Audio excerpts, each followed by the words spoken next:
How you doing, Josh? Good. Trying to. I think they're like locking some of the events and stuff to like level up. So this week some more stuff opens up.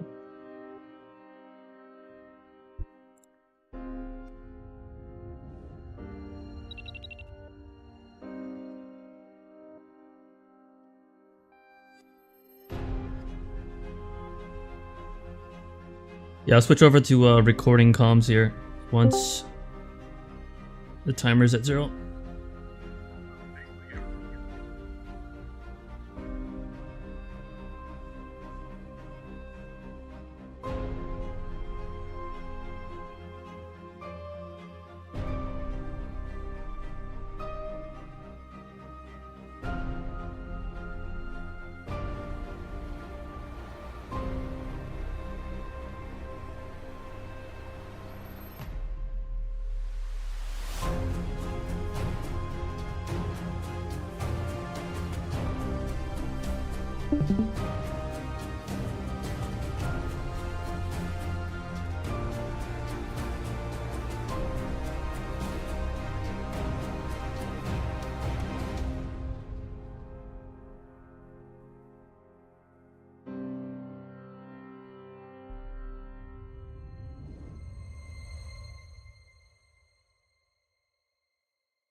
This should be a good one. This should be a good one.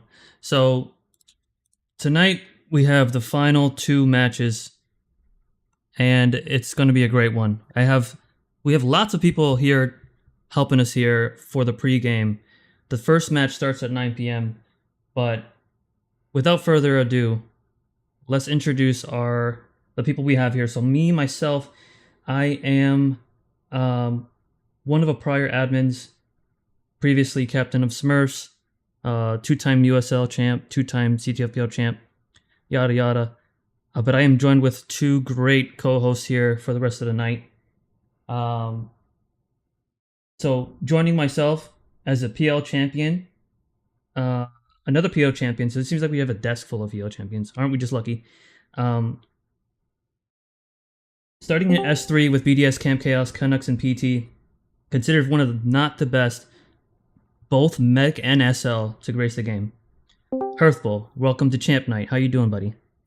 I'm doing great. I'm already excited, and it's still another hour and a half to go. Ooh, I hope I can make it.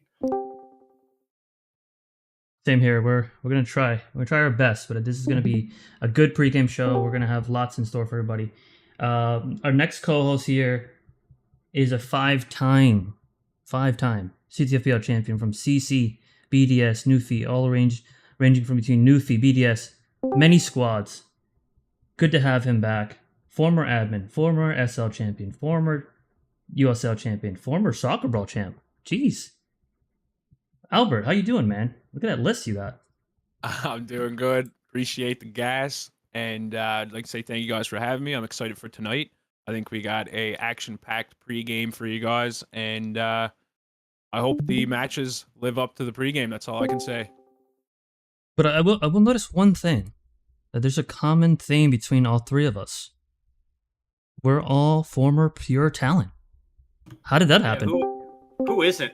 Pure talent's like the CTFPL version of Kirby's. Yeah, Zeman, he'll take anyone he can get. So it's not surprising that we've all been on that squad. Yeah, I don't know. I think there's something's rigged here. I think he might have paid us to also. Yeah, I think he's sponsoring us from Pure Talent, just giving us a little bit of. I don't know. Do you think he's trying to bring Pure Talent back? No. Seems a little rigged to me. But regardless, we have quite a list here. So if we could just go over this schedule real quick. By the way, we are missing Angela, so good luck on your game out there. I know he's cheering us on. He was commentating with us for the first 2 weeks. But anyway, to get into this pregame chat, so of course we're going to provide some analysis as much as we can, but we have a couple things in store. So we have discussion about upcoming USL season featuring Bowen and Romulux. We're going to talk to also the CTFDL captains and players. Decker, Bonds, got GT, Metal. There might be a few more. Let's see. We also are going to talk to the previous CTFPL admins. That's going to be an interesting one. It seems like all of us here have been prior admins as well, but I'm really looking forward to hearing about what Wolven, Joe, Head, and others are going to say. We also are going to look at a little bit at the upcoming map for public play by mode. Also, Exodus will be showing the future updates, which look really great. It's going to be really good for the change of the game, and he'll bring all that up. We may get a chance to talk to Ace if we have time, and then we'll also go over the player rankings. Anything you guys want to add? It's going to be an action-packed night. Yeah, I'm pretty excited for it. It's my first time announcing with you guys. I got some big little shoes to fill with Kelby not being here. So we'll see how that goes. But I think it's going to be a good night. I think the teams have been, building up for this. I seen Zia men's team practicing all weekend. You heard it here first. All weekend, the boys been practicing. And, they're getting ready for it. They don't want to give it up too easy to Decker. And they're coming out strong. So I'm hoping it doesn't go to sudden death because nobody wants to see that. I want to see a good, 5-minute, 10-man battle would be cool. But I think that everyone's going to be playing their best game today, and hopefully everyone gets their lineups in and they show out for Draft League Season 1. You bring up a good point. I do hope attendance is popular or high today, considering it is championship night. I mean, if you signed up for the league and you can't even show up to the final night, that it's gonna be really disappointing. Yeah, I agree with that. I mean, obviously life gets in the way and things happen, and everyone can't make every weekend. But like you said, this is championship night, so you kind of push the wife off for this one, and pawn the kids off to her, and you just show up. This is when the boys need you. Hey, look, listen, this is the final championship night. Can you please just like watch the kids for a little bit longer? Please. That's all we're asking for. We need an extra hour and a half because we got a packed pregame. So talking about the pregame, why don't we talk a little bit about uh see how much time we have for this, but we have some matches that obviously concluded last week. So we have Fangs out that beat CBC in 21 minutes, Seventh Plague over TD and over CFB. And obviously here listing here on the screen, if you're watching on Twitch, YouTube, and Discord, you'll be able to see the broadcast live. But what do you guys think of last week's matches? I think the biggest one for me was Fangs out beating CBC, because prior to that, CBC was kind of on a hot streak, looked like they were going to be the number one. I mean, the JT offense with Chucky was dominating, so it was nice to see them not. I mean, not exactly like I'm saying I hope they lose, but it was nice to see that they got some stout competition. And it was also a game that didn't go to sudden death, which was also another great pleasant surprise. Yeah, I agree with that. That was definitely a good match for me as well. I watched back the stream. I seen it live and then I watched it back. Um, CBC got a good team, man. Decker put together a really good team, and Fangs out showed up. They were there for it. They didn't go to sudden death. They had applaud pressure the entire time. One thing I did like is that right off the rip, they just went to enemy. They caught him off guard. Um, they did big damage right away. Unfortunately, ZMN left a timer up. We don't want to bring that one up. It's still a sore topic, but they hopped right back into it after that, and still, man, applied a lot of pressure. I know that CBC didn't have their full lineup there, but Fangs out looked good, man. They looked really good. Chucky's always a force when he's in. He's a good JT. He's one of the best. It's JT offense. What can you say? It's 1 minute you're doing good, next he's out with the flag. So you really got to watch what you're doing. I love to see that match, and I hope that Fangs out shows up with just as much strength, because no matter which team meets them in the finals, it's going to be a good game. And like Hearth said, it didn't go to sudden death. There wasn't a whole lot of turtling. It was just like a good match all around. So I really did enjoy that one. As for the other two, they were both good matches as well. I mean, they went to sudden death, so it was kind of even. There was a lot of turtling. One thing I will say right now, I'm going to call it, all right, captains, if you're listening, teams, if you're listening, don't waste the last 3 minutes trying to get street turrets and bridge turrets and try to get the flag position. Why don't you guys right now make a plan? Instead of doing that, you're going to attack the other team. You're going to bring all 10 people. Maybe the medic blinks at home.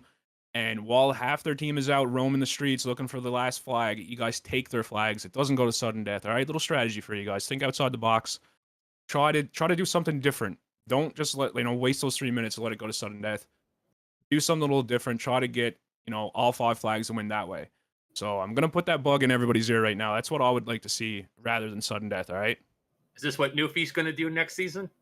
Hopefully there won't be no sudden death next season. But yeah, dude, if I was captaining one of these draft league squads, 100% that's what I would do. I would not waste 3 minutes, fighting in the streets. Like I seen one ZMN had like 3 or 4 turrets on a bridge, dude. Like, the defense is gone. There was like 2 people in his base. He could have easily just blinked and stormed and got out with those flags and forced them to 10-man. You would have had the advantage. The team was scattered. So easy to get a 1-up there and not have to, the RNG of where is this flag going to go.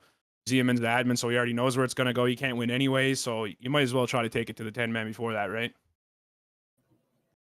I actually brought that up last week, is that the strategy on the sudden deaths. And I think Hearth mentioned that it's because of the inexperience of the actual having sudden death. So if they can get ahead, instead of just stalemating and kind of just being in the streets, I think it's going to be very entertaining to see what people can do, given this is the 3rd week now of doing this format.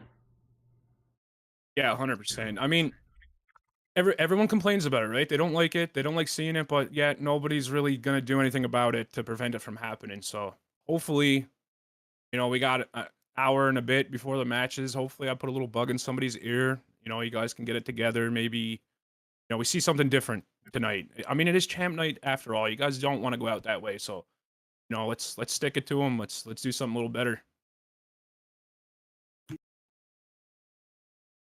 All right, so let's take a look at the bracket, live bracket here that we can track, guys. This is gonna be very interesting. So, as we mentioned, Fangs Out and Care Bear Countdown were in the upper bracket semis, which means that CVC is now in the lower bracket. And seventh play made their way up here. So the winner of Care Bear Countdown and seventh plague will face Fangs Out tonight in the championship match, which is going to be really exciting.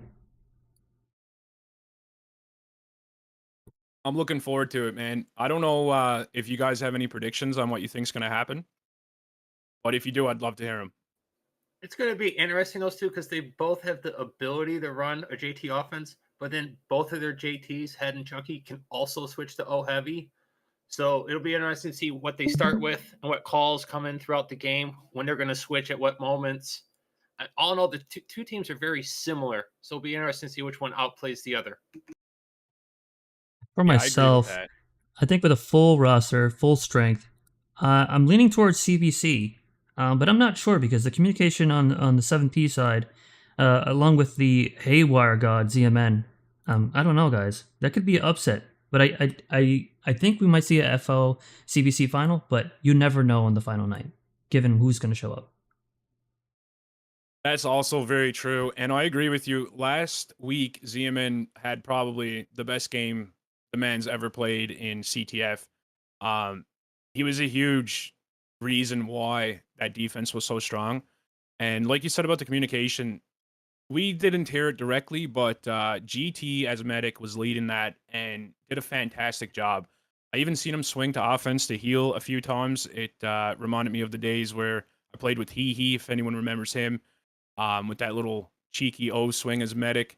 And, he was calling the shots, and they did really good, man. And honestly, I'm kind of with you guys, leaning towards if all lineup show up that CBC got the upper hand, but the defense of ZMN, just having those, support classes of ZMN and GT, it's a tough one to crack, man. They're both really good at their support classes, and they play really well together, and the communication is key.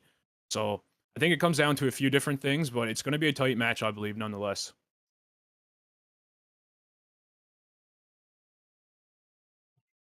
Again, we're live here on Twitch and YouTube, along with Discord. And if you want to download the game, you can go to freeinfantry.com. So now we're going to switch over to our next segment here. We're going to have the upcoming USL season. We're going to talk with Bowen, Romulux, and more. Are they here with us, and can they join us to talk about this? Yep, they are here right now, and they are able to talk.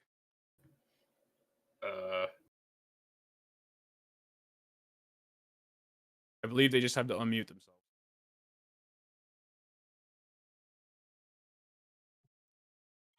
Again, we have Bowen, the USL admin, winner of the staff award last season.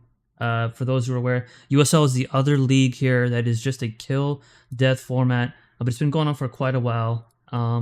Really organized league. We also have Romulux here, the lead commentator, winner of the Golden Mike Award, who is a commentator genius as well. So welcome to both of you.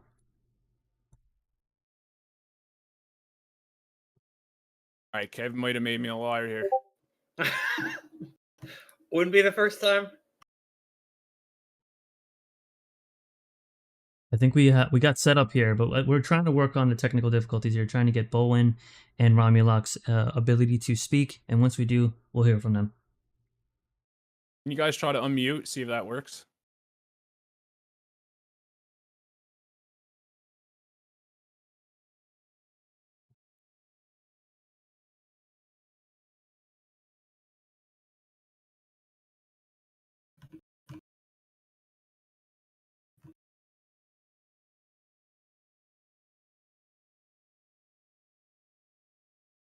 Yeah, they look to be good on Discord, and I think they just need to unmute themselves. Well, that's just the roll. All right, let's see. There we go. Got it. Oh, there we go. Now it works. There we go. What's up, guys? How's it going? What's up? What's up? What's up? Greetings, party peoples of CTF. There How are he you is. doing? There we go. What's going on, guys? Thank you for that welcome. I wanted to talk so badly. Same. That's Just Welcome mashing that in, suppress boys. button. Yeah, Appreciate man. you guys Thanks for having us. taking the time to come out here today. I know your season's not even started yet, but we do appreciate it. And also, Ram, I just want to say you got the perfect radio voice, man. I love it. Hey, dude, thank you, and it's good to see you back, my friend. It's fantastic. This is awesome. You guys are doing a bang up job. I'm loving this. These slides and everything. You're giving me all kinds of notes, things I need to work on. I need to up my game. Yeah. We learned from the best, man. We took some notes from you as well. What you guys got going on over there is absolutely fantastic, dude. Keep up the good work for sure. Well, thank you. Thank you very much. Yeah, man, we got USL season 24 coming up right around the corner next weekend. We're looking forward to it. Got 6 teams this season. Coming right off the heels of CTF DL, there's not going to be any downtime, I don't think. Yeah, I love that. I love how it was scheduled to be around your guys' off season so that the scrimmage players could participate in the draft league and not have any interference. So it worked out pretty good. So I'm glad that happened. I do have a question for you, Bowen. Yeah, what's up? I'm wondering if so there's a lot of CTFers in here right now who don't necessarily understand or know or haven't dabbled in the skirmish world, we'll say, even during SOE. Could you maybe enlighten us on like how the season works, the structure of the season, how everything is compared to CTF? Yeah, so as far as like scheduling and stuff goes, we do a back and forth on maps. So we have 3 maps up for this coming season. Each team will go home and away, so they get to pick which side they start from. And it gives them the option to kind of show who's better on that map. And if they split, we'll figure it out from there. And then going into the differences between CTF and infantry, my first thing I always bring up to people coming from CTF to USL is you can't rep things here. So don't try to run into a group of 5 to 6 Marines and think you're going to be able to rep off their charges, because you can't. And if you hit a grenade, it will kill you in one shot. So don't do that. We're a little slower paced, I would say, than CTF is for sure. Especially playing in DL this season, I've realized how fast that is. So it's an adjustment for me as well. But yeah, no, it's great, and we've already got some guys that have come over. I mean, Exodus and Flo are in our free agents list right now, ready to pick them up. I've got a couple guys like Great Chompy on my squad and Mites. So yeah, it's getting good. Love that. I appreciate you breaking that down. And also, I just want to say I love how you guys have 3 maps and switch between them. That's actually really cool. It wasn't like that when I played, so it's good to keep it fresh like that. Yeah, we actually have 10 maps now total. As options to go to. Several have been made even in the last year. So we really go, some of our devs really go nuts just building maps. So it's been great to see. Love that. All right, I got a question actually now for Ram. What do you What's up? enjoy more, playing or commentating? Well, I'm a very mediocre player, so let me be clear about that. I'm very, very mid. Christ.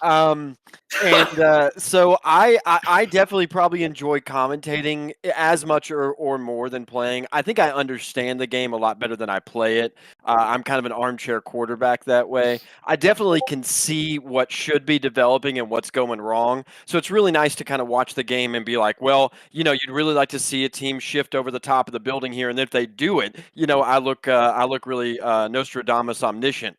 But if they don't do it, I get to criticize them right there in the moment. But it's definitely fun, man. I got a lot of good co-commentators that join in with me, particularly, you got a couple of these guys in the league this season. Yosh and Demon in particular have been doing commentary with me for ages now. I did commentary back in season 4 and 5 and 6, I think, of Free Infantry early on. We're in season 21, 22, 23, now coming up on season 24 with USL Live back. So it's been kind of a journey for USL Live. But Yeah, Mecha Tactical, those guys join me pretty regularly, and I know they're having a great time right now in CTF. So I would say commentary is probably as fun or more, and I definitely look forward to it. It's a labor of love, but it is a blast, particularly when you have as great of a championship and playoff as we did last season. I completely understand. I mean, hell, just you can watch OVDs or mixes for the CTF equivalent all day and not play and still have a great time. Hmm. Yep. Yeah, I've I done that. enjoy the watching aspect myself more. Like all week, I've been watching. I haven't unspec'd, and I've had a great time. We had some of the most intense matches last season I think I've ever seen in USL. We had two just incredible squads in Warhawks and Anything to Win. And each time they played, which was twice during the regular season, it was like pins and needles on the edge of your seat for 30 minutes straight. And that kind of like by the end of it, I think Bowen and I were both physically exhausted just watching the game because your brain is just working out all the things that could happen, all the flanks that are coming. You know, Sav is doing it live in the moment. We're just trying to keep pace with him, and it was incredible to watch some of those games. And there was also some really good games from Pay Pigs as well. You know, like just it ended up with a huge upset with Warhawks taking the championship last season. But man, was it down to the wire for a number of those games, and just tons of fun to watch. Well, that and I think everybody just wanted to see Saab finally lose one for a change. Yeah, silently rooting for his demise. I think there was definitely some Schadenfreude There out was. there amongst the league. At the same time, you know, Saab deserves all the accolades he get. That kid is a brainiac, and he's incredible. God gave with a lot of gifts to him in this game. He's very, very good, and his brother is excellent as well. Yeah, anytime you listen to Sav lead in a match, it's crazy listening to him. I mean, his ability to micromanage and still kill in that game is absolutely insane to watch. As a Um, medic, yeah, as a medic even, or any class he wants to be, even in that map. yeah. Like it's just he's crazy to watch, and it's just I encourage anyone to do so. Yeah, it's just one of those things where you're just like, how do you do that? How are you so good at this? But Hey, I have a question here for Excuse me. What would you tell current CTF players who might be interested in playing USL? I'd say come on over, man. We're not as maybe as friendly as CTF because you guys are amazingly friendly. It seems like the welcome mat of infantry is at CTF's door, but we are certainly try to be as friendly as you guys. We'd love to teach anybody. We have room on squads. If we don't have room, we'll make it. We're happy to teach you. The game it has a different pace as Bowen was talking about earlier. It is considerably slower, I think, than CTF, but I think every bit as fun. And you know, like it takes, I would say, probably 2 or 3 seasons before you really get into the swing of it, before you understand the pace changes and pushing and falling. And but some people pick it up faster than others, man, and we are more than welcome to work, more than happy to work with anybody on that. So I would say the more the better, and you're welcome to come over for season 24. We'd love to have you. Yeah, and Awesome. I'll Yeah. say like Posty is one of the most improved Marines on USL Tons in of fun to USL watch. in general. Yeah, and he's insane to watch. Like the same thing. He's so aggressive. It's really fun to watch him play. So yeah, some guys And can really do well. And Thiz and Yami Kenichi, we really enjoyed. I talked a lot about those two last season. They were just incredible Yep. for a first season, for basically their first season in the league. Just absolutely jumped right in, feet first, and I'm really looking forward to seeing how their second and third seasons go. So Love Well, I that. appreciate you guys here helping us and spending some time here to provide that valuable experience. And I hope players from CTF give USL a chance, and for any new players out there as well. So I appreciate you, Romulox and Bowen, from joining us today. Absolutely. absolutely. Thanks for having us, man. Really Yeah, thanks. appreciate it. We love the partnership between CTF and USL.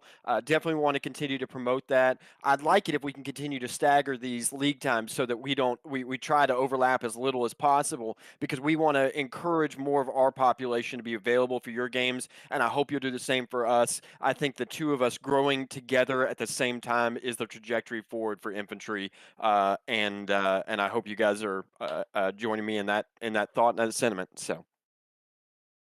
Yeah, 100%. I know that I would love to see that, and I think 99% of the population would agree with that as well. It's one goal at the end of the day, and that's what we want. Absolutely, it's just so much better. What I've noticed, it was great when we had four teams in USL, but it's always better when you can get to 6 or 8. The competition just gets better. You have more upsets. You have more to talk about. Just more people involved, more drama, more action. And I think the idea would be, let's get to 8 teams for both leagues. That's a goal to set, and I'd like to see us get there. Yeah, I couldn't agree more. I want to thank you guys once again for coming on, Bowen and Romulux, everybody, both 2 studs in the USL community. Thank you guys. Appreciate it. Thanks, Pleasure, man. guys. Thank you.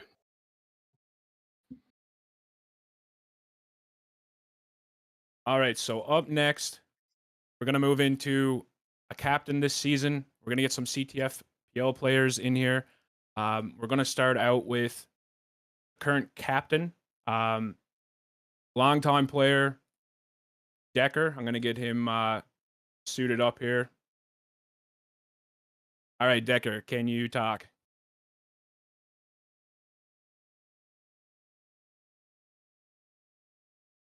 Decker, you got a copy?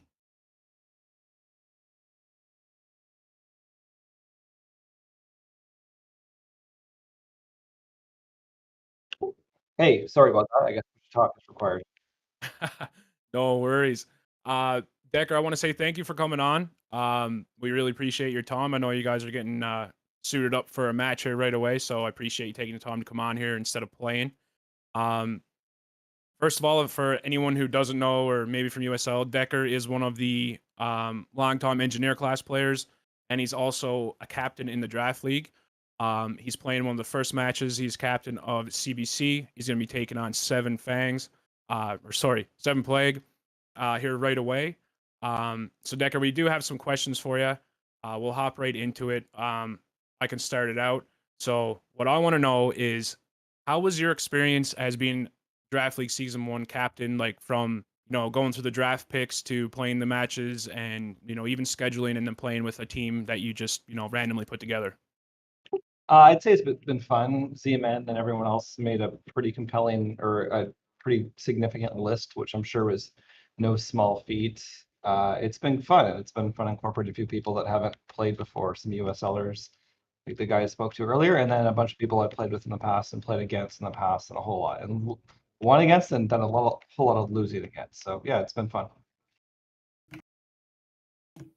Now, when you started off, did you already know, like, ahead of time, your drafting strategy, what you were going to do? Yeah, I had every single player essentially color coded. People I thought were like must-haves, people that were overrated or not overrated, but maybe not where they should be on the draft list. And then I had some people that I felt like I could steal based on their rating on the draft list. I love that you had a strategy going into that. It's pretty cool. I want to ask, did you, like, I know that you've thought about it before you started picking those people, but did you have like a strategy with anybody else before you went into that? Like, did you maybe team up with someone and be like, "Hey, I'm going to pick you. What should we do?" Not really. I knew I was going to pick Tyrell first, and I knew that that would probably be the basis for a defense. I had some help from him and some others that were more knowledgeable of the USL crew. I'm not familiar with any of them. So folks like Sabotage and the person who shouldn't be named, I guess, given USL's participation here. But yeah, a few of those others and some veteran players as well that I wasn't sure about their activity level. So having Tyriel go first and have a good relationship with some of those players that some were skeptical on their attendance was certainly helpful. Did you guys practice at all? Yeah, we had some practices earlier. We've definitely been doing a little bit more since we lost, but we didn't really do a whole lot at the start. So the first week or so, we weren't doing much, and then after the second week loss, we definitely put some more time in. Did that bring back some memories from like 20 years ago?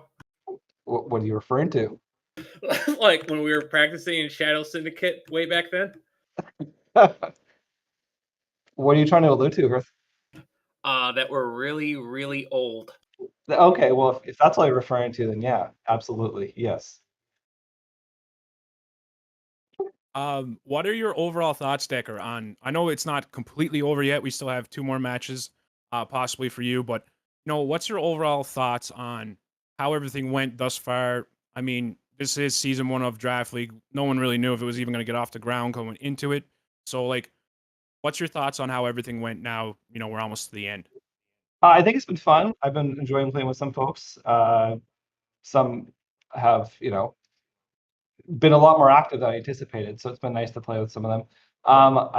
Was really interesting now versus the before times. I didn't play some of the later seasons like a lot of folks did. Is just how much Discord communication is required.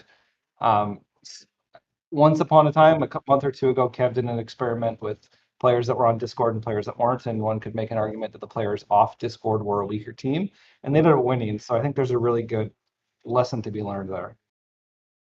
For sure. That makes sense. Are you feeling confident about tonight? We have Chucky. I'm always confident with Chucky. That's a good answer, actually. Well, it's new Chucky. It's not old Chucky. New Chucky's better than old Chucky. I don't know. He- I he's like the not- drama from old New Chucky. Chucky is sober and sane. I like New Chucky. Dude, I'm going to go out and say that I love every version of Chucky. I like Yeah. old Chucky too. We won a lot of old Chucky games on Shadow Syndicate. So yes. We won a lot of old Chucky games on Camp Chaos as well.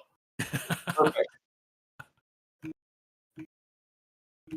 So Decker, are you go oh, ahead? go Derek. ahead. You No, go you're ahead. good. All right, Decker. Are you going to be interested, like, if Draft League 2 comes up? Are you going to be interested in being a captain again, or you just want to be a player? I'd rather be a player, to be honest. I've sat out most of these games, aside from one where we had a miscommunication on schedule. So it'd be nice to maybe play a little bit. I don't see the captain role being one that would play every single game if you can help it, and we've been fortunate with our attendance. So I probably would sit it out if there were enough captains that I wouldn't be required to do so. I got one last question for you, Decker. Who is your shot caller? Who's leading your games? Do you guys split it up O and D? Is there one overall voice? Like who's the man behind it all? Flair, unquestionably Flair. He was the first pick for our co-captain. He's been leading our offense. When we didn't have him in last game, it showed, and I'm eternally grateful for his spouse for allowing us to have him tonight for a couple hours. Hopefully a couple hours, not just 1 hour, and then get through the rest of the games. Love that. It's good to hear. All right, Decker, I want to thank you for coming on. I appreciate you taking the time out, and good luck tonight, dude. I hope you guys kill it. Thanks, buddy. All right, so there you go, guys. Captain of CBC, Decker. We're gonna move into another support class player right now. We got to Salvi coming in here. I'm just gonna get him set up here. All right, GT, how's it going? I'm good. Thanks for having me. No problem. Thank you for coming on. We do appreciate it. I've been waiting to talk to you tonight. I got some questions for you. I know there's been a lot of talk about, you were calling all the shots there last game, last week in your games where you guys came out with the two dubs there. Is it true? Are you the guy calling all the shots in the game? I wouldn't say I'm the only one. I'm just calling out who to focus on, where positioning, when to swing. That's about it. ZMN is helping a lot. RR Matt, he's helping with offense. So we're all working together and communicating with one another. Oh, I didn't realize Matt could do that. Props to him. He's doing the best he can. I love that. So tell me, as a medic, and being in the position where you're trying to make all these calls and making the swing calls, and just trying to have the awareness of what's going on in your O and your D while trying to stop potential flag room rushes and stuff. Do you feel like that impacts how you have to play as a medic? Do you think it like hinders you at all, or do you find it any bit annoyance, or are you good with it? I mean, I'm learning to adapt to it. At first it was hard, but you gotta do what you gotta do to keep the defense up. Whether you'll make mistakes, but you learn from it and you just get better and better. And when you lose that first game, you just think about it for the next match and the match after that. And we just keep getting better as a team. I've been fortunate with good players. No one has a really big ego. They listen. So yeah, very good team. What's it like? Because in the draft league, you're facing a lot more JT offenses, whereas in OVDs and mixes, it's a lot more power offenses. How's that transition been for you? I mean, it's different. You can't during these OVDs and mixes. You don't really play with JT offenses that much because there's not a lot around. It's just Chucky and maybe Kev. I can't think of anyone else, but it's like the first time I had to face a JT offense in a very long time, and so it's a little bit different for everybody, not just myself. So we're working on that right now. If we do have to face Chucky tonight, is he even on? He is. He's been playing too. He's been getting his reps in. Oh boy! All right, I gotta get to practice soon then. All right, so we won't keep you much longer. I got another question for you though before you go. Yeah. After playing, again, it's not completely over, but after playing in the draft league, season 1 here, first season of CTF's return, what changes would you like to see maybe next season or in future seasons down the road as we develop this league? I mean, we could definitely need more players, more squads to make it as competitive possible. The scheduling was a little tight. I could have sworn this thing would have ended like last week or 2 weeks ago, but it's just, these double headers are like brutal and very long. So I think maybe we can extend the schedule. I know that we're working with the USL schedule, so I understand that as well. And everyone's iffy about sudden death. I mean, we've been winning it, but I couldn't imagine how we would lose to it if we did lose to sudden death.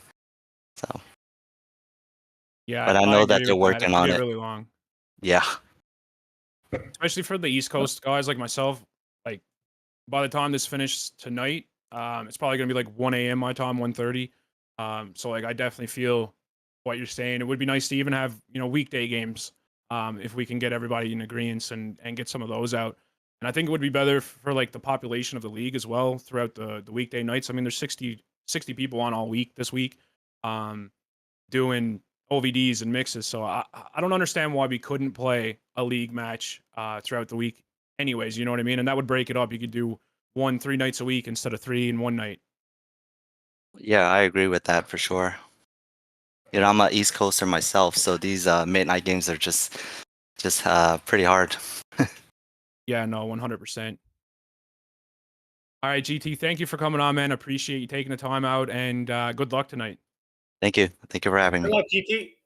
Yeah. All right, there you have it, guys. GT. I got people in chat telling me the T is silent, so got Salvi. This is my bad, guys. All right, so up next, we have another captain. We're going to bring in Metal. His squad is currently out of the league right now, so we appreciate you taking the time to come on here, Metal. Can you try to talk? Just make sure we got you unmuted. Sing 1, 2. All right, perfect. How's it going, man? Hey, thanks for having me on. Yeah, no problem. Thanks for coming. We appreciate you taking the time out. Pardon the kid in the background if you hear it. What a fantastic league we've put together. I think this is by far the best iteration of any draft league we've ever done. I think the maturity of the population has a lot to do with it. I think by and large, probably 98% of people contributed to the league and actually showed up. Yeah, I agree. I'm glad. There's always those couple people that haven't matured since 20 years ago when we logged off this game, but it's good to see that 95% of the people have. And you said it. That's what makes this work, and it helps out. And I think that's what's going to keep it going in the future, and possibly get, like we just talked about, with some weekday games going. I think it's just a matter of everyone realizing that we need to sacrifice some things to make everything work. And I mean, it's just being an adult, right? Absolutely. So Metal, I got a question for you. I noticed the first 2 games, I want to say, that you didn't unspec and play on your team. I'm just wondering why that is. I think it's the proper thing for a captain to do, is try to manage his squad, be active in the captain's chat, responsive with class changes and shot calls and spec info. And you can really trust yourself more than you can trust anyone else. And I think it has a lot to do with coaching aspect and things like that. Did you already make that decision before you even started drafting? Absolutely. That's why I went so deep into multi-classers and supports. I had at least two of each class that I really trusted to perform. And then just a mass amount of infantries that I got late in the draft that were highly undervalued. I mean, every single one of them contributed, showed up. They're all, pretty decently good, and they're interested in the league, and they developed throughout practices and games. So it was really cool seeing that. Is there anybody on your team that surprised you? Yeah, Kel and Rev and Epion, they all outperformed and were more active than I thought they would be. Flo, I didn't have any idea if he would even log on once, and he not only logged in, but he was dominating mixes at rank 1, and he was a real solid part of the defense, just like I hoped he would be. Ghost Bomber, super solid OIMP. He had a little hiccup in the 5-man last weekend, but overall, I mean, he's just that OIMP that you can rely on to carry the newer guys and coach them and make the shot calls and stuff. So that was cool to see. Yeah, I gotta agree with that. Metal, when I seen that you were captain, I actually love that because I remember back when we used to play that you were one of the few people who took the time to I'm gonna say train people or work with them and help them, with positioning and just learning how the game worked. So I love the fact that you did stay in spec and help that way because spec info is 90% of winning a PL game in my opinion. So I want to ask if the opportunity comes up in the future, would you captain again? I would only do it out of necessity. I think it's important for the health of the league to rotate captains. It keeps it fresh and interesting for everybody. And also, personally, obviously, I have a lot of background noise tonight. That's what it's like every single night for me. So honestly, just being a solid player and attending and stuff is probably a better role for me, or maybe like a co-captain position. Okay, sounds good. All right, Metal. Well, I want to thank you for your time again for coming on. I appreciate it, and I hope if it is the next season, you do captain again in the future. If you can find the time with the family and stuff, understand how it is. I'm right in that same boat with you, but I love the fact that you were captain this season, and I'd love to see it again personally. But I do want to thank you for coming on, man. We appreciate it, and I hope you have a great night. Yeah, thanks for everything you guys do. I appreciate everyone coming together and making this league happen. See ya. Awesome, thank you. Thank you. All right, so that was. Sorry, Idrissa, go ahead. No, you're good, man. So to get things going, we definitely have another segment here. I definitely want to get these players a chance to speak, but I think we can go on to USL player experience. What do you think? Yeah, 100%. Let's do it. So we're gonna get some USLers in here. We're gonna start off with tactical. Just gonna get him fixed up here. Ernie, are you able to talk? Hello. How's it going, brother? What's up, Ernie? Good. What's up? Appreciate you taking the time to come on with us, man. Hope everything's good. It's been a while since we've talked. Yeah, it's been a few years. For sure. So I got a question for you. You're a USL player, skirmish league player, we'll say. So I want to know, coming over to CTF Draft League Season 1, things obviously weren't as organized, we'll say, or, as set in stone as they were in previous seasons of PL if you played it. So as a USL player coming over, how was your experience, as a USLer being here, playing with the CTF crowd? How was your experience? I seen you were playing D heavy, man. You were actually lighting it up. You were putting up great numbers, good positioning. You're a very smart player. So I want to know how your experience was. I've played a little bit of PL in the past, not starting, but I played a lot of practices with teams like Juicy Fruit, War Turtle, Emperor Squad. So it wasn't as jarring for me as it would be for other skirmishers. And I played an unhealthy amount of CTFX in the past, so it wasn't as hard as you might think for a player like me to transition over. I think it was fine.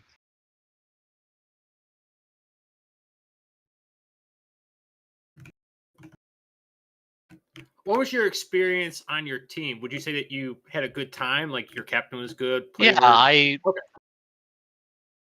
It was fun. We practiced a few nights, a little bit of drills here and there, a little bit of 5v5s.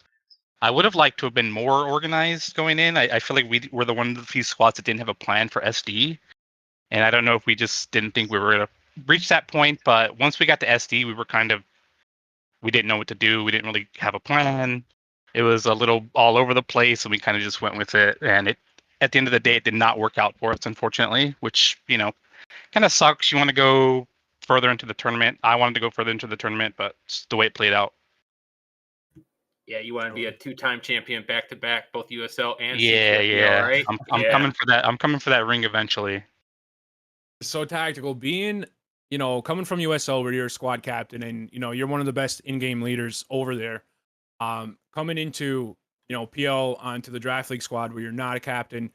How did you find that transition from going from complete control to just playing on a team? Did you like make any calls? Did you like try to throw in any shot calls or anything like that? And how did you find that?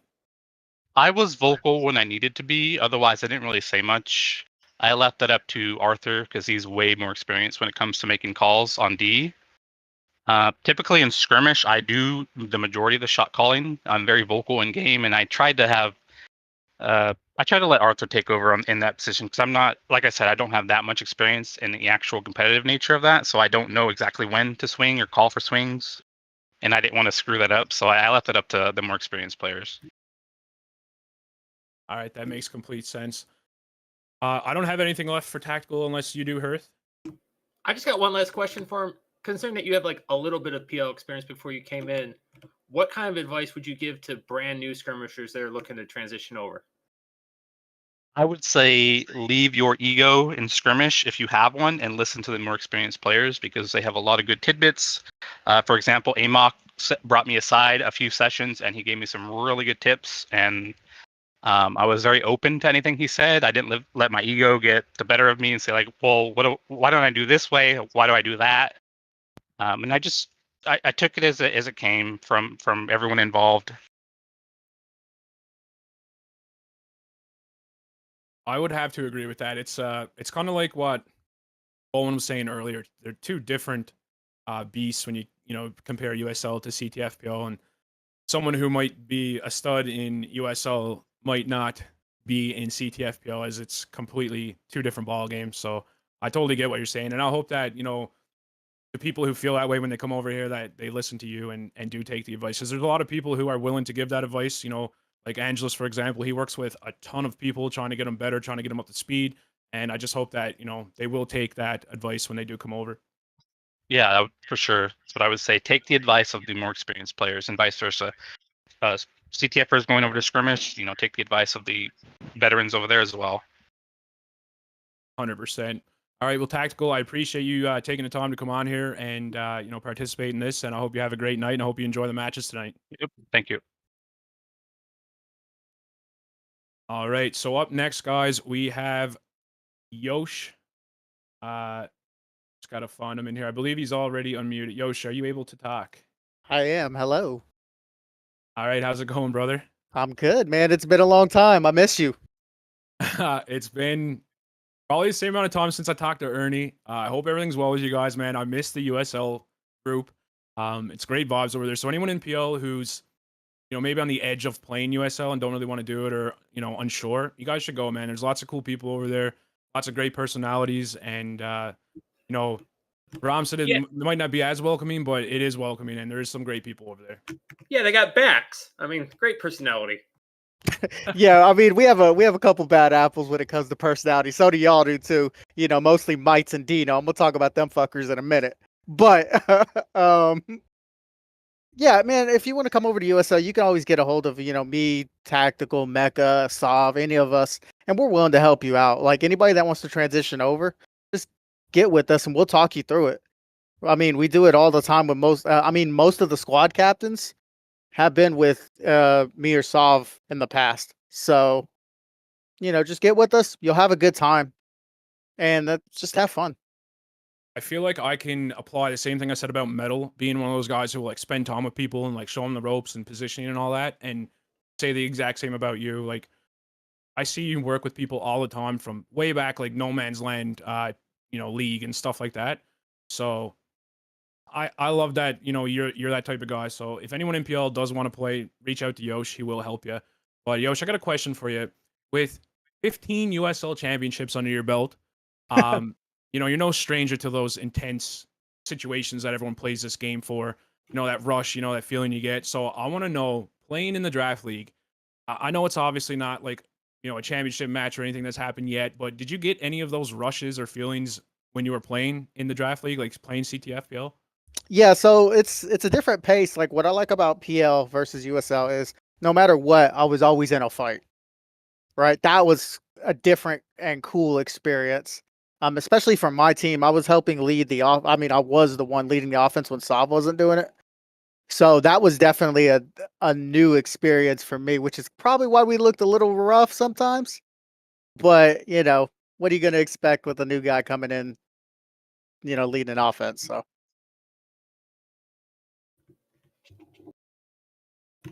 Now, did you have a good time, would you say, in your experience with the draft league? Are you interested in doing it again? oh, 100%, I had a blast. Like I rather I like playing CTF and the mixes and stuff like that more than playing skirmish pub.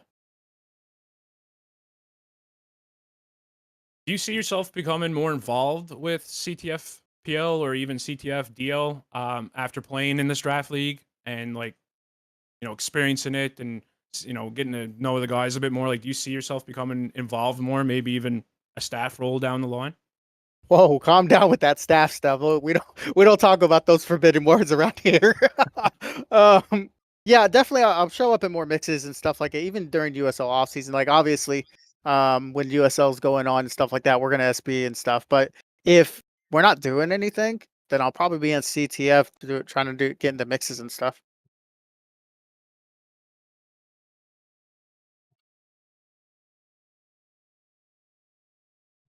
All right. So, is there anything that, from your experience playing this game for so long, that you think we could do better? I know, again, I know it's the first season of this, but like, is there anything that you, from your just hearing, playing with the guys, that you think could be a little bit better? Yeah, so a couple things. Obviously it's already been brought up, but playing 2 times a night, that kind of sucks. I think weekday matches should be something that we do. I mean, if we're on, why not do a match? Right? Like I don't understand that. I've never understood that. I've always tried to push for weekday matches, but people are very adverse to that, which kind of sucks. Um, be more open to change. Like that goes for both leagues. I feel like people play this for nostalgia and that's cool and whatever. But don't be like so close-minded to what some of these guys are trying to do with like items or classes or rules, stuff like that. And just don't be an asshole. I mean, you guys got a couple of people that, at least in my experience in the community, have sucked playing with. You know, mostly Mites and Dino, right? Those two guys. I mean, I was like a week into the zone and they're already trying to shit talk me. Like, Oh dude, I'm no. trying to learn. Fuck off.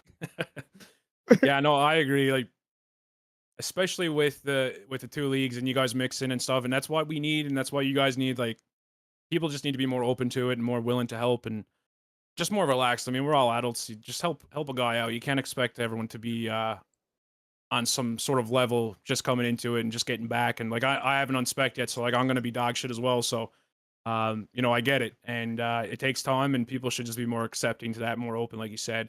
And as we said before, I agree with the weekday matches, man. I think it's something that needs to happen, and these two leagues are going to have to run side by side eventually. So I think that's, you know, the play. People need to be more open to it, and I couldn't agree with you more. Hearth, did you have any other questions? No, I agree with everything you said. Apparently, we should put up a bunch of polls, ask people for what changes they'd like to see. Please no. Please no, don't do that. Let's not go down that route. I think I think you need a couple people that are sane, that leads to the helm of the ship and not go down this current path that USL's doing, where everyone's getting pulled and people have random voices, and you know, I don't think that's always good. Oh, you're disagreeing with the USL leadership. Okay. Oh, Yeah. 100%. Yeah, 100%. I mean, I've never been a fan of Pull the Boys. Love that. Well, Yosh, I appreciate you coming on, man, and we'll probably get you back in here a little bit later too with the matches on the go. But I hope you enjoy your night, and I hope you enjoy the matches. Thank you, guys. All right, so up next we have Mecca, aka Jordan. Not sure what other alias he plays on. Heartbreak Kid, maybe. How's it going, buddy? Hey, what's up, man? How doing? Pretty good. Another long time old friend. Haven't talked to in a while, so hope all is well with you. Sure. Yeah. Send you, bro. So, Mecca, did you enjoy the concept of a draft league? And is it something that you think would work in USL, or would you like to see something similar in USL? I liked it for CTF, especially as the returning season. I don't think it would work in USL. There's too many egos in USL, and people would just refuse to play with each other. There's always some sort of grudge match going on every week, so I don't think it would work in USL. I think a salary cap could maybe work in USL again, and I suggested that for CTFPL too. Once they get through the draft league, maybe a salary cap could work. It's I funny that agree you with bring up that. the salary thing because Albert and I were literally just talking about that the other night. It's Yeah. interesting to see someone else kind of reach the same conclusion. Yeah, ZMN Kev and I think we're talking about it maybe 2 weeks ago, and just using the like already established tier list, and do it kind of like USL Fantasy League works, and just whoever's higher ranked make them worth more money. Yeah, I agree with that. I think that draft league's a great concept, and it did work. I mean, it worked great. People are playing, people are showing up. We got great attendance. There's no forfeited matches. It's the very first time this happened. I mean, these people are fresh back, and it worked great, man. Like, yes, there's problems. Yes, there's things people don't like. I mean, it's gonna happen even with a perfect league, but it worked. It did its job. It has people playing. It has people involved. I mean, the stream, for Mhm. example, look how this is week 3 and it's great. You know what I mean? I think this is moving in the right direction and it's what we needed to get going. But I do Mhm. think that, very soon, maybe one more draft league, but we need a salary system to prevent, stacking and just, prevent that shitty time for the bottom tier players, get everyone mixing and mingling. That's how people get better. And I think that's what we need to, continue on and have a good league and grow this league the way it needs to be grown. So I agree 100% with that. Yeah, and I think too, like USL salary cap kind of worked, but not really, because I think in USL you still have fun because you still get guaranteed 30 minutes, even if you're getting blown out, which might not be that fun. But in CTF, if there's no salary cap, if it just somebody's stacking a team, you're going to lose in 5 minutes, and you practice all week and showed up on a Sunday to lose in 5 minutes just doesn't seem very fun with stack squads. Yeah, I agree. And well, I mean, CTF is hard enough as it is, right? You Right. need to spend time with players. You need to work with them. They need to learn.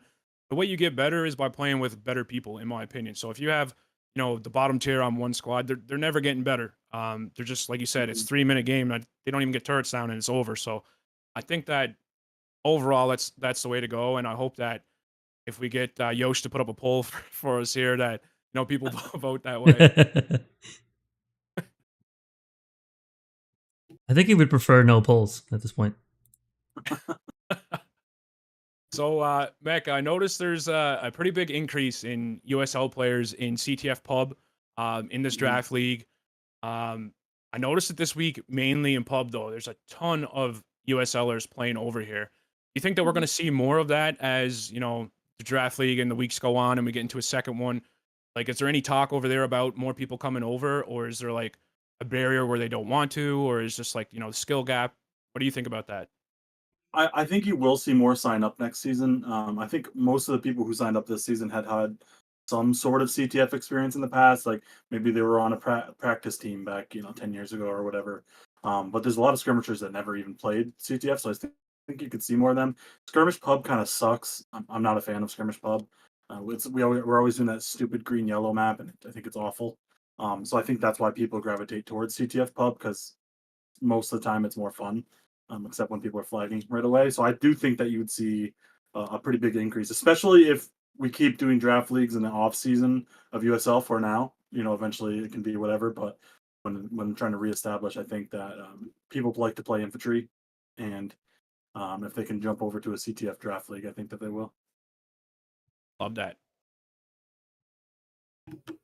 Are we going to see you for the next draft league, Mecca? Yeah, I told ZMN to make me a captain. I'll do it. Drafting one of the USLers. I actually I love that. I mean, you captain squads in USL and you lead in there. You're a great leader. So, are you serious when you say that about captaining over here? Yeah, I would do it. I mean, on the one game I actually played for Metal's team, I was basically coordinating the offense while I was in, so I think I can do that. Just gotta have to have somebody reliable on defense, and I think it'd be okay. That's good to know. Actually, it's great to even hear that. There's so many CTFers that won't do it. So it's good to hear that someone from a different league would come over here, and they're already calling shots in draft league games, and they're still willing to captain, throw their neck out there and do it. So I know, hats off to you, man, for even doing that. So that would be cool to see. Yeah, I would love to do it. We'll see if I know last time in the first season there, Metal was kind of like last minute pick because X5 backed out. So seems like not everybody wants to captain, and then we probably shouldn't have repeat captains except maybe one or two. So be good to get some fresh blood in there, I think. Yeah, I definitely agree too. So Hearth, you have any other questions? I'm good here, Al. All right, perfect. Well, Mecca, I appreciate you coming on here, and I hope you enjoy the matches tonight, and I hope you do get that chance to captain next season. I hope so too. Thanks, boys. Have a good night. Appreciate Tactical Yell Shmeka and joining their presence and giving some insight. We do wanted to give some time to the USL players because, of course, we need all infantry players to kind of give this a shot here, and appreciate all of you from making this work for us. So we're going to switch it over for a different topic now. We're going to go more development side. This is some new exciting stuff. So we're going to take a look right now at the new pub play map that's being created. So right now here on broadcast, this is a map that is condensed bases from many maps that we are aware of in this game, and there's some that may not be aware of. But guys, what do you guys think of this map so far? And if this was introduced in pub play, how do you think that would go? At this point, I think any change, I mean, we need to experiment more. I know it's been commented on earlier, but in order to keep this game fresh, even though it's 20 years old and longer, I think new maps is a great way to start. Yeah, I agree. I mean, there's only so many times that you can play 20v20 in Twin Peaks and actually have an enjoyable time doing it. There's 40 PCs getting wrapped around and stuff. So I mean, there's only so much that you can handle, right? So I think that this, even though it's something that we've all already seen with it being like extreme Hendrix Point, uh, Alioth, if I say that right, I think that it's still refreshing. Also, I've been told that there's a voting system. So like you unspec, and every match you can vote on what map you want to play next. Do you want to play the X spaces? Do you want to play Hendrick Point spaces? Like, what do you want to do? You can pick. Everyone votes on it. Majority wins. That's what you're playing. And I was also told that if you do pick the extreme one and it wins, you get to play the X classes as well. So I think that that's pretty cool. I think that's going to be something that will actually make people want to play pub more, because right now, like I said, once it's 20v20, nobody wants to do it. They just want to OVD. Everyone gets pissed off. So this might be something refreshing to keep it going just a little bit longer before those OVDs start.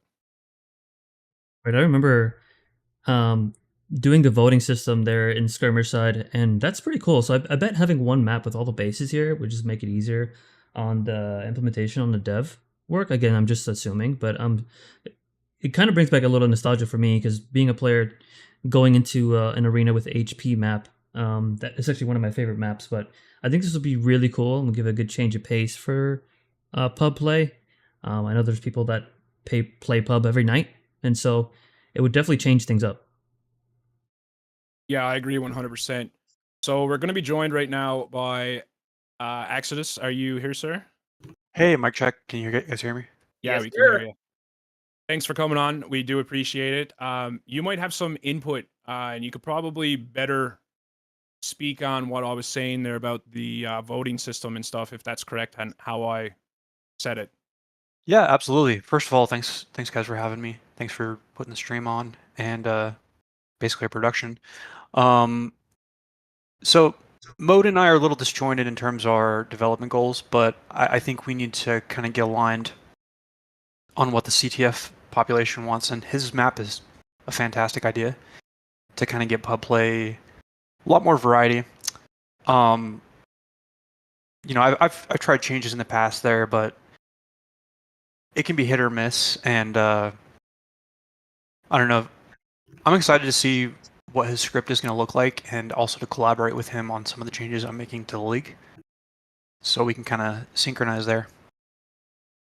Yeah, for sure. You definitely need everyone playing on the same team to, get to that final goal. Obviously, nobody agrees on everything. Otherwise, the world would be absolutely perfect. But you do need some of those disagreements, but it would be good to get it, to a place where you guys are like, all right, this is the goal. Let's get there and hammer it out, right? Yeah, absolutely. Like he was even saying he wants kind of a vanilla item set. And, personally I like the league settings, but I think most people would be okay with just anything new changes. So I'm excited to see. Yeah, 100%. So, Axie, can you go over some of the updates? So, for anyone listening right now that doesn't know, Axis is the guy behind all the updates. He's the guy grinding out all the hours, make things easier for us. If you might have noticed that there's some items that are condensed now, some settings that get changed, that's all him. He's the one that's making it happen. He's the one that's grinding it out, going through the code, figuring it out, making it easier for us as players and also new people to be able to come in here, unspec, and play easier.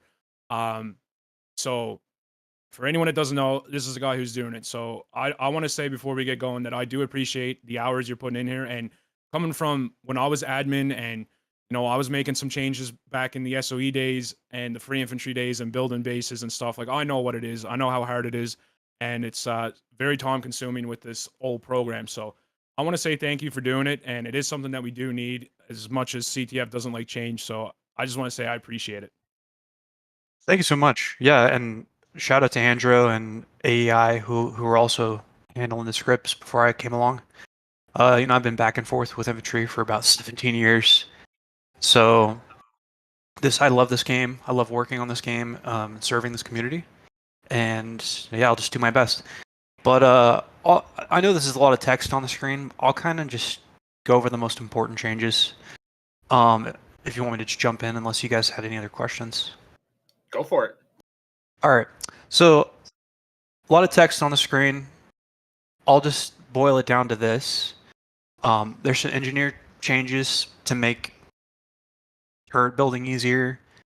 Dropship items disappear now, except for your minerals and, auto guns. Basically anything made from minerals or minerals. This is to kind of prevent that people dropping a stack of items and then trying to get onto a vehicle, and then you're overweight. Usually it affects JTs more than anybody. Sudden death. I know there's a lot of controversy, so I've been going back and forth with Joe. He's had a lot of good ideas here, and we're kind of looking towards a less coin flippy sudden death and a more gradual, I would say, nerf of 5v5 defense. Make the game a little bit more volatile. And then there's all these commands here. I won't get too in the weeds with these, but basically a lot of this stuff is kind of replacement of the equipment setups. So those work a little wonky right now. But the idea is I can import other people's buy macros into the game. And you can type like $B their build name, and then it gives you all their items. And then there's just a couple other things here, like some drop macro automation. But yeah, those are the main things. There's a lot of other stuff here, but one thing I want to say real quick is I didn't really understand it when I read it, but the sudden death heal. So Angelus told me afterwards that instead of being sudden death where there's one flag, that we could possibly use that as a, alternative where it makes the medic kit and maybe the engineer repair kit heal less. Is that correct? yeah, basically just alteration of items, and then the game state stays. Everyone, no flag shuffling around or anything. See, I think that that's a way better solution personally. So again, just so everyone can understand, instead of it being sudden death where there's one flag and it spawns some random spot and ZMN already knows where it's to and all that shit, it actually just changes items in the game. So the medic kit heals less, which makes defense not as strong, which will make the game go faster. And then the turret kit as well will heal less. So, turrets go down faster. It makes it a little bit faster of a game that way versus one flag going somewhere random. So, That's basically what that means. So in my opinion, that would be a better alternative if it did speed up matches to the one flag. Is there any other alternatives like that that you can think of, Axie? Yeah, there's some talk of like extending death timers. I think that feels a little worse, but that could increase the volatility. That's something League does as the game goes on. Greed in chat saying limit teams to one infill. Like, there's a ton of little things that could be done to either increase the volatility just a little bit so that it's not a stalemate. But I'm open to other ideas. I'm surprised Joe hasn't tried to introduce some idea like from League of Legends, like there's a Baron Nashor somewhere on the map. I got Joe writing me right now. He says he has some important information he wants to contribute to this. Joe, can you talk? I'd love to hear Yeah, Joe contribute. Yeah. All right, Joe, let's I hear wouldn't it. I wouldn't call it important information, but it's just insights on why I think we're considering going away from the current coin flip mechanics to the others. And like the big thing is the best form of sudden death or overtime is you want to preserve the game state of the current game. So like if one team has a lot of tox and they're defending their base well, the other team has just been turtling, things like that. You don't want that all to just go away immediately for just who gets the fastest to something. So solutions that nerf the 5v5 defense and make it more breakable rather than throwing out the whole current 5v5 and running to something else, I think are better. So that's why things like reducing the medikit values as long as one team doesn't hold all 5 flags, reducing turret damage, reducing turret armor, making turret repair cost more, things like that, I think are better solutions. The problem is those don't force the game end the way the one flag spawn does. So it's like a really tough balance. Some other ideas people have thrown out is just like full on ending the game and giving the team with more flags the ability to choose offense versus defense and then just running a 15-minute version of it. I think that could work, but like I think we want to try and find a solution that preserves the game state and preserves the core CTF gameplay before we go for stuff that throws that all out, if that makes sense. I think that a sudden death OVD would be better than a flag. I don't know if it's like, the perfect Oh yeah, answer I mean solution. the current solution was like designed as a way to end mixes that are stuck in a turtle fest when there's like lots of people waiting in spec. The only reason it was used for draft league is because we just had time constraints with scheduling so many games. But this is never like a ideal solution for league games. So yeah, like an OVD would definitely be better than the coin flip mechanics we have now. But like you were saying before with the heal version, I think that's just finding a solution that works that way. I think is better because it keeps the game the same. Yeah, it does, and it's guaranteeing that there's going to be something in 15 minutes, whereas, like you said, changing a med kit doesn't necessarily do that. But Joe, just hold that thought for 1 second. Folks, we got to do a coin flip right quick to see who gets home and away. We're going to come right back to this, so Joe, don't scare you off anywhere just yet. So if everyone wants to pay attention to Viso's screen, going to do a coin flip right now. All right, here we go. I believe DB picked It was already Tails. loaded up, so Tails it is. So it's Tails. So DB picked Tails, so I believe he's won that, and he gets to pick home or away. I believe that's all they needed us to do right now, so they get the arena set up. Match will be starting here in about 13 minutes, roughly. So we'll get back onto the topic. Actually, how do you feel about that as well? Like versus, a band-aid solution where, like, I personally really like the medikit and the engineer repair kit being changed, but it doesn't necessarily stop the turtle, and it doesn't necessarily make sure the game's going to end anytime soon. Whereas, like Joe said, an OVD probably could, or not could, it will determine that in 15 minutes. Yeah, I think it's a good start to sort of a nice direction to, because we all have, like, we're all grown up now, hopefully, in the community for the most part, right? We have families, we have jobs, we have other responsibilities. So we don't want to be playing an hour and a half, 2-hour game. We need solutions that don't feel bad as well. So I do agree that's a good direction to go. for SD, and I'm open to other ideas. Yeah, for sure. I can agree with that. And I didn't even really think of the OVD solution either. And I know like not everybody's going to agree to that. Not everyone's going to agree to the med kit. Not everybody agrees to the one flag sudden death, which we can all understand. But somewhere in there, there's more ideas. We have a lot of people playing right now. I mean, we had 125 people on last Sunday, which, by the way, Ace said was the most population this game has seen in over a decade. So hats off to the community for that. Both CTFPL and the USL players for coming on. So, that's a pretty good feat for Draft League Season 1 to have the highest record in over a decade. Love that. Get the claps in there. But yeah, I think everyone has ideas, and there is a better way to do it than what we're doing right now. We just need to find it for sure. But actually, I just want to ask you real quick: is there any updates that you guys are considering doing for next season, or maybe even trying in the off season that you could maybe give us a little sneak peek of?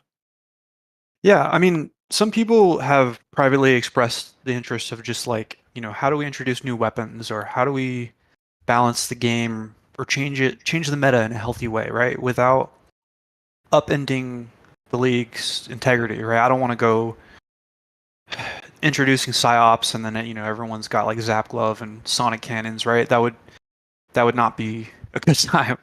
But I think there's a way to introduce fun changes that don't break the game up too much. So I'll just say I'm down to work a lot to improve this game. But everyone's voice matters too. So I just want to take in all perspectives and see how we can make the best game possible for the community. Yeah, I agree. Yeah. You know what? That is the goal. We want everyone to be happy. Obviously, like I said 3 or 4 times tonight, it doesn't always happen that way. Everyone can't be happy, but there is a middle road in there somewhere, and there's a way to do it better. And I think every season that we do participate in this, that it is going to get a little bit better. So people just have to bear with everybody while we figure it out. It's everyone's growing up now, so even the way the game was played before is a little bit different now, and things change pretty frequently. So as the seasons go on, we will definitely find it. So just hang tight, guys, and give your opinions, and we'll figure it out as a group. Hearth, do you have any other questions for Axie? No, he covered it. I'm really looking forward to see any changes, really. Whether they work or not, it's important that we at least try them. Yeah, no, I agree with that. Actually, I want to thank you very much for coming on. And I mean, if you're around later and we have some more time in between matches, we'd love to get you back on to talk about some more stuff. We are 9 minutes out from where match starts, though, so we do have to wrap it up. I do apologize, but thank you very much for your time and your time and work, and the other 2 folks you mentioned as well. I want to thank those guys for putting in the time for helping out and getting these updates done. It means a lot to the CTFPL community, so thank you. Absolutely, guys. Thank you so much. I appreciate those guys. I will say, if they're still listening, probably see if you can kind of code something so that Yosh can't vote, even in game, because it doesn't make sense for him to vote on the map, especially since he's allergic to voting. I think that would be great. But no, going on to player rankings here, real quick, because we have, again, as you said, like 8 minutes for the match to start. So maybe we could look at this the power rankings by Salov, who these were voted on by Angelus, Exodus, Joe, Kev, Mixum, Salov, Thiz, and ZMN. If we can go over this quickly, and then we'll go on to the match here, starting at 9 p.m. All right, Salov. I don't know if he's here. I'm gonna just give him the role real quick. Hello, Salov. Are you here? Hey guys, glad to be here. Hey, thanks for coming on. So we apologize that it's going to be pretty rushed because the match is about to start and we got carried away there for a little bit. But can you quickly take us through, your power rankings and how you came to them, who you've asked? And I do just want to say real quick that I appreciate you doing these. You went out of your way to do this. It's pretty cool and it's something that people look forward to each week. So hats off to you. Yeah, thanks guys. This is something that actually we do way back in even the Harmless Games days when we used to publish weekly rankings. And of course, it's more fun when we had stable squads back in the day where you actually get to track the movements of the voting and how opinions change about who's the top 3 or even 10 squads. So how we do it is we've been inviting people based on attendance, like those have been watching most of the matches for each of the weeks and try to get their opinion after spectating most of the games or being part of the games to see how they feel uh, the, the squads are performing based on the results of the match and even how the players are doing. And hopefully we're hoping to continue doing this and adding more voters along the way. And it's more fun when we have more experience, passionate people contributing and telling us how squads are being perceived by people and having some discussion around them.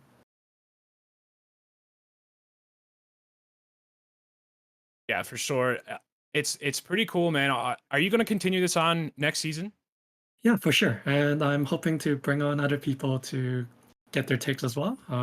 There's always nice takes from even you commentators. Have been doing a great job, and even bring in some of our admin and commissioners to get their chime in on their rationale about how these rankings actually work and what they forecast with new players coming in and just people improving along the way. Yeah, 100%. Hurst, did you have any questions? No, I love everything he's doing. I mean, I like seeing it in season 1, so that way we can keep doing this for season 2, 3 through 20. And it's just nice that we get the input from, previous admins, key players in our community. It's good. I can't believe Verb Squad is still had people that didn't rank them at 6, but it is what it is. Very interesting, right? Because you have CBC and 7P who are about to match up here, and they're both tied. So I'm curious there because I thought CBC would be favored. I did get 2 first place votes here. Yeah, that Yeah, is I would weird. say, I'm sorry. I would say a lot of the voting from talking with some of the voters and even those have been commenting the last 2 weeks that they are still banking on CBC having a deeper roster. But of course, we have seen 7 plagues where if they are able to make it to sudden death, they are undefeated. So that's something to play into for tonight's match as well. Yeah, 100%. All right, we're going to wrap it up there. Salve, do appreciate you coming on here and again doing these rankings, and I'm excited to see what comes up for next season. For sure. Thanks for inviting, and always appreciate you guys doing the work. Awesome. All right, guys. So there you have it. We are going to get into the matches tonight. So if you guys want to pay attention to Biso's screen, take us through it. Yeah, of course. We have the 2 matches lined up here for 9 p.m. Again, this is lower bracket final. Switching back to the bracket. Again, the winner of this match will go to the championship here at 10 p.m. Eastern. So, okay, flipping back. I know we're jumping around here, but the 2 rosters here, we have Care Bear Countdown with Decker being the captain, 7th Plague with Dark Bomber being the captain. And we do have some key players here tonight. Again, going through the Decker's roster for CBC, Tyrael, Flare, Mites, X5, the infamous Chucky, Amok, Colossal, Captain Axe Power, and more. Just going through the top 9, and Dark Bomber, ZMN, Shadow, an RO user, GT, Scarface, Nos, Penguin, aka Woots, Jaguar, and Ah. So what do you guys think about these rosters and right now in this matchup? I can't believe ZMN got picked that early. That is the common theme here, right? But he did have a great match last week, right? He really did. His haywires were on point, and he absolutely obliterated the offenses that were coming at him. Yeah, as much as you hate to give it to Z, we love him, but as much as you just hate to give it to him, he was, the player that made things happen last week. Both games, man, his engineer was fucking amazing. It reminded me of, watching myself play. Not that he's, as good as me, but, I'm faded anyways. And he also got the flag, both sudden deaths. You know what I mean? That's something to account for. He had a great game, I got to say. So I'm hoping that he can play even, 3/4 as good as he did last week. That defense is going to be powerful, man, especially with his swings on O. Yeah, one interesting thing here, looking at rosters. So, again, we'll go to the unspec players here in a moment. But Flair is in tonight. He had a great week one. Shouts out to him, new father. I don't know. Decker seemed to have the cheat code here for his drafting. He has a great lineup, in my opinion. Yeah, he definitely does. Decker's in spec right now too, which personally they don't have 10 people in yet, but I see the Plaps is in as engineer. So, it is good for someone with game sense and, being the captain to sit out and give spec info. Because I said it earlier, and I'll say it again, man. If you want to win games, you need spec info. It's just such a big thing. And a lot of people don't understand that. They pass it up. So to see him sitting out and, possibly guiding his team from spec, it is great to see. I would have liked to see him play this game though, because he isn't a bad player, so he could definitely help out. But looking at that lineup personally, I think that's a strong lineup for this draft league. I mean, you got some good players. You got Tyrael in there. You got Chucky. I mean, Flair. Three great. Amok's a good medic, man. You got a solid SL. It's not a bad team. How they play under pressure though is another story. So we will see that very soon. I'm excited to see the other lineup as well. But in my opinion, that's a very strong lineup. The addition of Flair back again this week and hit the leadership he brings, that's really going to be the X factor tonight. Yeah, I agree.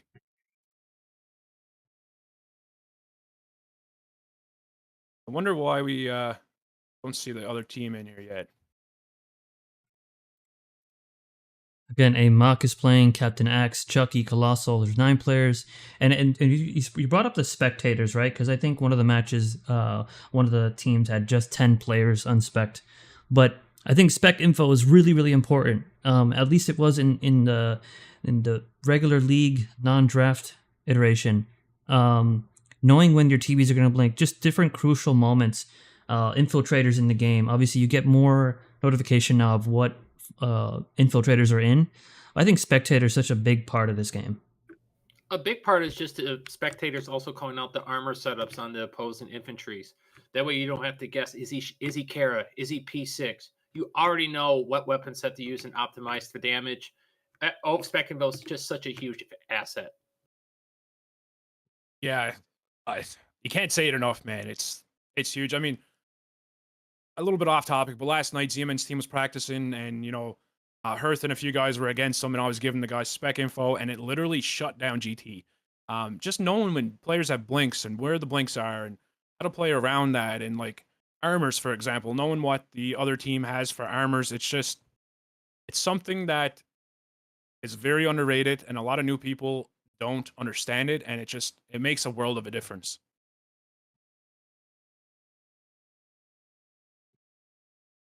Rather than fiddling around with these screens, let's go right into the live action here. Again, we are going to include the chat tonight. So again, players, be aware. Let's be nice, but also let's have some fun. Again, there's 10 players in spec for CBC, and there is 9 for 7th Plague, as we should get this going here momentarily.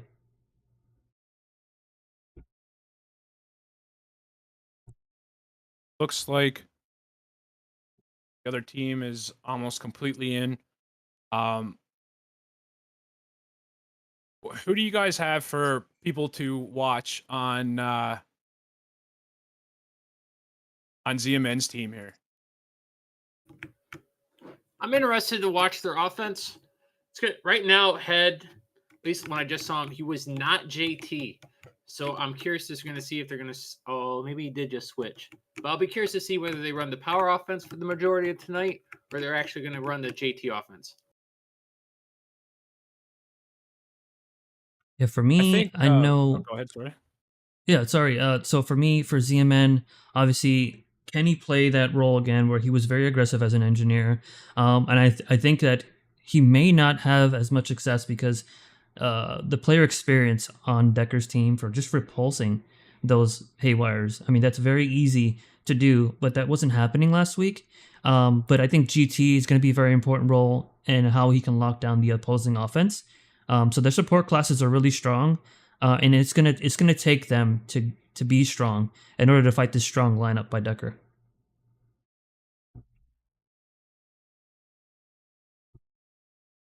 I'm gonna make this call right now.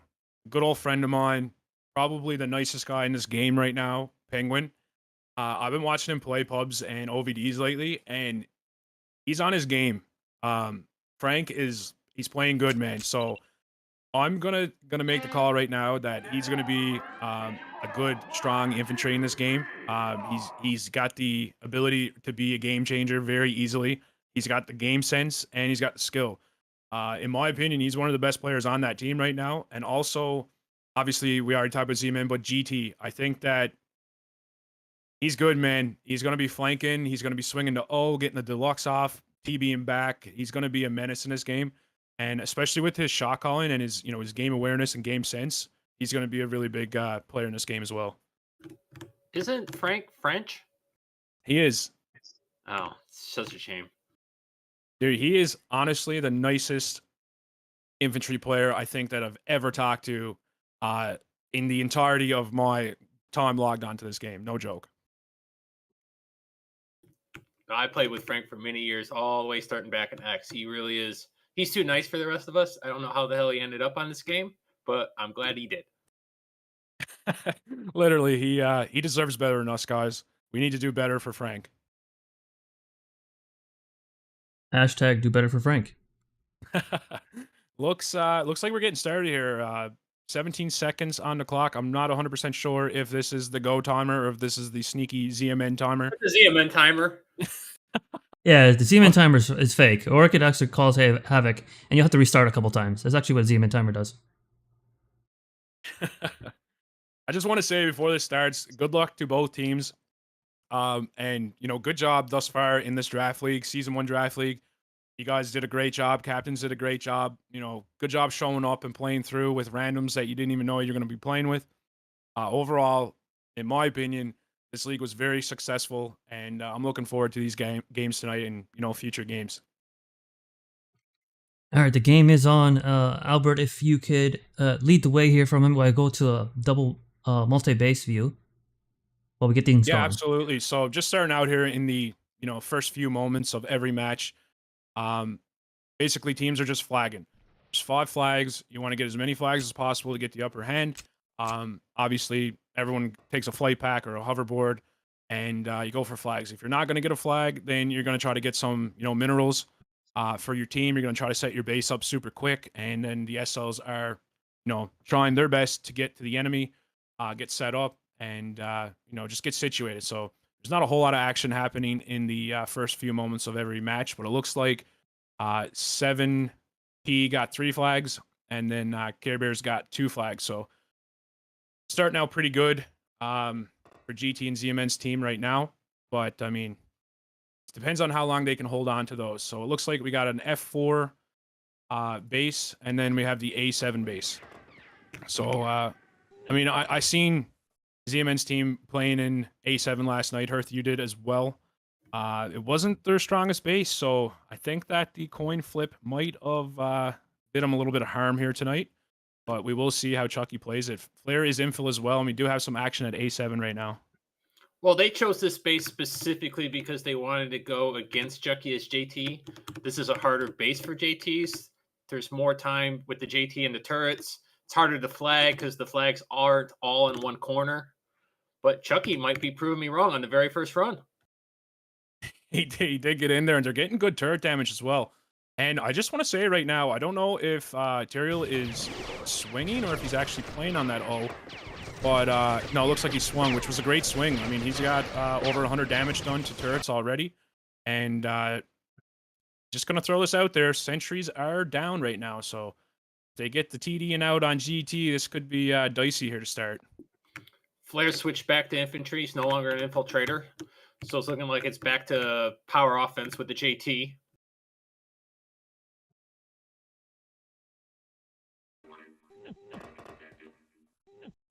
Gonna try to bounce between. Okay, he's got the 2. All right. So if you guys tune into ESO stream right now, he has both bases up for your your viewing. You can see action happening at both. I think there's a big swing happening right now at A7. Tyrael is set up on that RT, and he missed a few shots there, but looks like he's gonna get it anyways. Oh, how did they not get that RT? There was like 8 of them. think someone threw a good rep charge there and pushed him off his stance.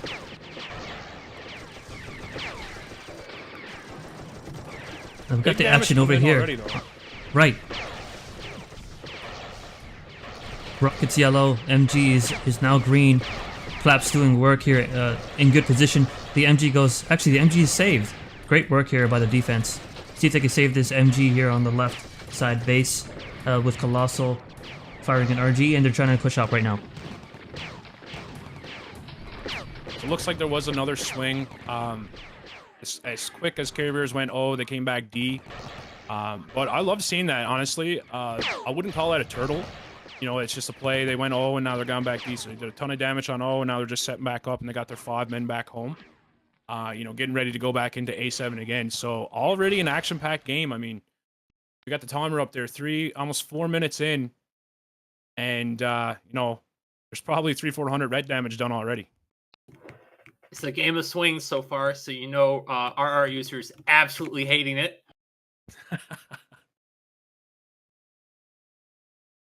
I wonder if he's going to be stepping on mines a lot this evening.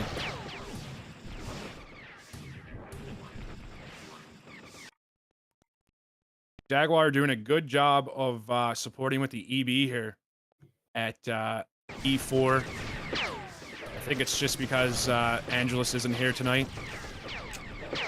Don't worry, I will pick up Angelus's slack and be as critical as ever. That's what we need, right? What is the major points? Why don't we get into it? What should we look for the SLs to do here in this match so they can go on to the championship? Right now, at A7, because you're with the JT offense, granted it's a power JT offense, but still, you're going to be doing a lot of EB, kind of trying to sneak your way in when they're flag room rushing and throwing some nades, and then quickly getting out. But now you got to be careful, because GT plays a pretty aggressive medic, so he's going to be looking to beacon on you as quick as possible. On the other side, with it being a more traditional power offense, again, you're just EBing and staying safe. You're letting your offense do the work. Yeah, I agree with that. And I just want to make a quick point out here that while Zeman is home right now, he has been on offense probably more than he's been on defense this game. So he is already starting out being a menace, but I noticed that he wasn't EBing a whole bunch. He's throwing a lot of nades. So I think if he could just get it down to you know, where he gets his EB in there to help out, it'd be a lot better. Chucky just had a really good push then as well with Flare and Power. They did a good amount of ret damage once again. But ZMN is there to take care of that.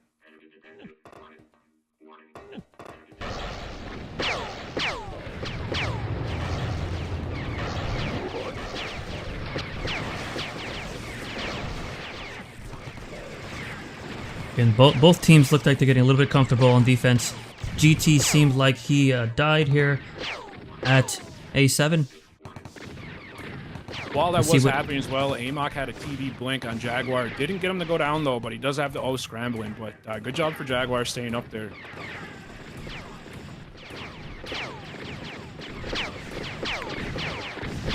We're going to see a lot of TV blinks on both sides because both Amok and GT play pretty aggressive medics.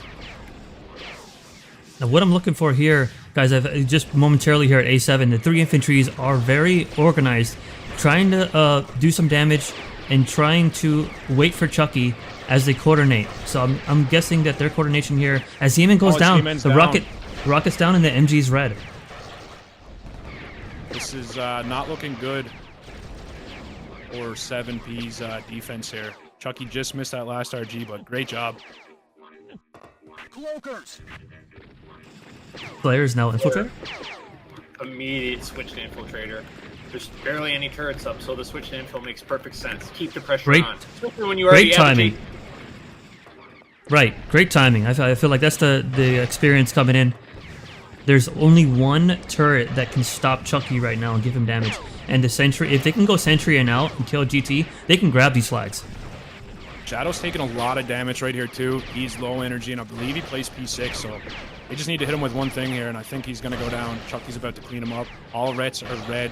I think we're going to see a big swing home here. Chucky's probably going to have a good time getting out if he can take... Oh, he gets GT. Oh, wow. This is bad for him right now. The sentry's still up.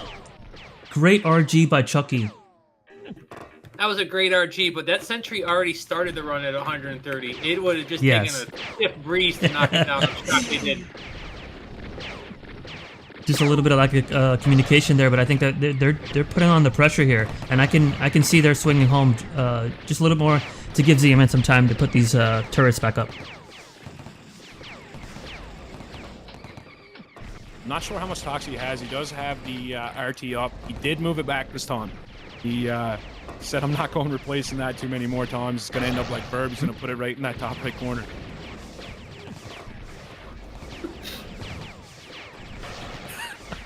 I love you too. Good job by Flair there with the infill reps. And like you said, so it's one of those things where you have a player on your team like that who can make that call for himself. He doesn't need someone to tell him to do it. He can switch to the class, make that impact in the game, and help out like that. It's really good.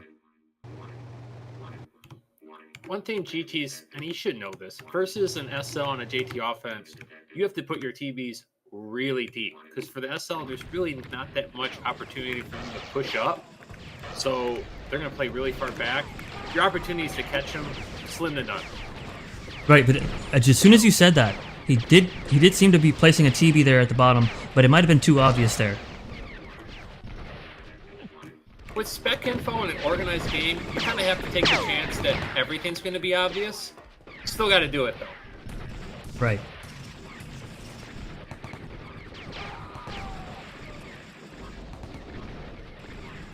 It seems like the defense with Amok and company are hanging out by the choke. I'm curious as to why they're hanging out so far back instead of providing a little bit of drain. But we'll see how they go because they're actually setting up here at that offense. Alright, sorry about that. I am back. Looks like A7 is setting up as well. We're getting a good push. Flair did change back to infantry. I'm not sure if you guys did call that out yet or not. Chucky's in the flag room, but they do have all reds up, so he's not going to get very far with that one. Another problem is that the 3 flags are spread out, so it's really hard for a JT to bounce and pick up all 3 on a single run. Right, he could probably bounce and get 2, but the fact that they're 3 spread out like that, it's going to make it a little bit... I wonder if they should change their strategy and go for maybe some more damage, or maybe even grab one flag so the defense picks one up. Both are viable strategies, and then you kind of also have to make the call that if you're going for a flagging run, you might just have to do more than one run. I'm kind of... I think if you ask Angelus the same question, I'm not a big fan of the JT offense. The one where you just rush in with all turrets up, and I'm just going to cut myself off right here. GT with the massive trank on Captain Axe. Downtown! Yeah, what a great play. And that's exactly what we were talking about pre-game with GT being in the game. He's a huge presence, and he has the ability to do that even without a blinker. He's seen the opportunity, rushed out, hit the tranks, and now we're going to have a little swing here and a moment for Z-Man to get some talks. They're very, very clutch. And, just speaking about that TV, just like you said, you have to take that chance, and he did. 100%. And you do see here, Flair changed back to infill. I don't think he's going to keep as infill. I think he just did that for the swing. And if that's the case, that's very, very smart play by him. I think if he dies off here and goes back to infantry, that's a pretty smart play. Well, the problem is he can't die off because they just cleared him. Yeah, we got another clear. And now with the energy needed to change class, it actually kind of screws you. 100%. How do you feel about that real quick? Needing that 300 energy to change class. I'm not a big fan. I mean, I get it, but it's more annoying than anything else. I don't feel like it really changes anything in the long run.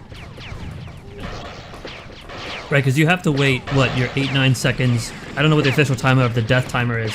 So you're waiting that amount of time, but it's the immediate switching versus the delay, right? That's the question. Yes. I don't know if I think I might be indifferent on it. So my stance on it is, so let's just take Flair's case. If he was going to just change the infantry just then, he could have easily drop ship, press F11, switch classes, got infantry, got right back in the action. Instead, he had to get summoned to offense, die. So you're talking 15, 20 seconds with a death timer, get back to the drop ship, change class, and then get summoned back again. I think that in my opinion, you shouldn't hinder people from being smart and being witty and making these potential game-changing decisions to do this by making them need to have 300 energy in a dropship. Like, why penalize someone for that? I think it should just be dropship, 0 energy. Switch it right up. I'd like to see spec. What do you guys think? The people listening right now, let us know in spec. Do you guys agree with the energy needed to switch, or do you think it should be taken out? Yeah, very interesting take. In the plumber era, we didn't have this problem. Everyone manned up. I'm seeing more for take it out than leave it in. Appreciate Solo Camel. This commentary is more entertaining than most sports channels. Appreciate the shout out. Also, opening day NFL. I'm sure those who enjoyed that. Again, back to the game here. Chucky dies. Oh, he died off though. Didn't get it. Jag is super low. I think Tyrael might clean him up here. No, he doesn't get it. Good flank by Amok, but it's 2 times now he didn't get it. So hopefully he can, get that together a little more and get Jag down. It's kind of surprising because last week Jaguar kind of shook off Bonds, who I thought Bonds was going to have the upper hand in that, and this week Jaguar has got the upper hand on Amok. Well, again, I would also say would have the upper hand on Jaguar. Guys, I'm really liking how Genocide is playing on D-Infantry. Not to sidetrack you here a bit, but he was playing the boxes really well. I'm not sure if he's doing that all game, but I like what I'm seeing so far about his defense with Amok and company. Who is that? That is Mite. Okay. Your BDS brother. Don't ever call me that.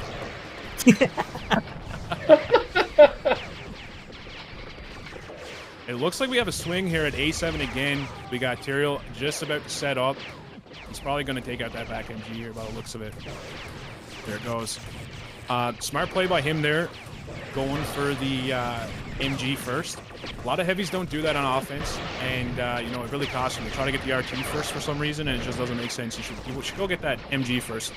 Costs more tox, does a little bit better. Also at E3 right now, got some good ret damage coming in. We got an MG down. They have good numbers here. Colossal goes down, setting up on the RT. This could get dicey here.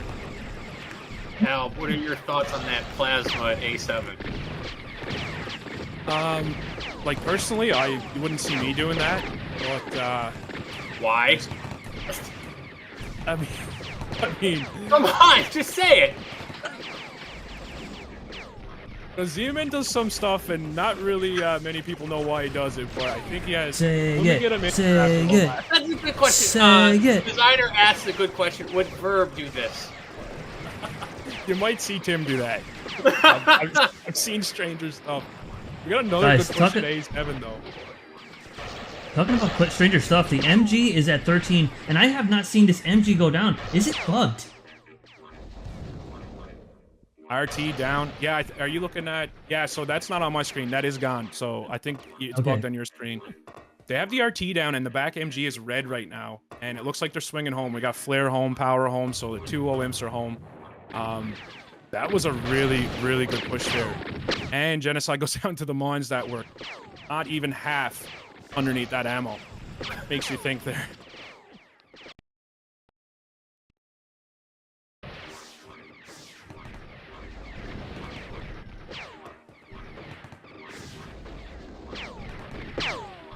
I'm trying to... Looks like I'm just switch over to single game view here for a moment, so we can get this MG problem corrected.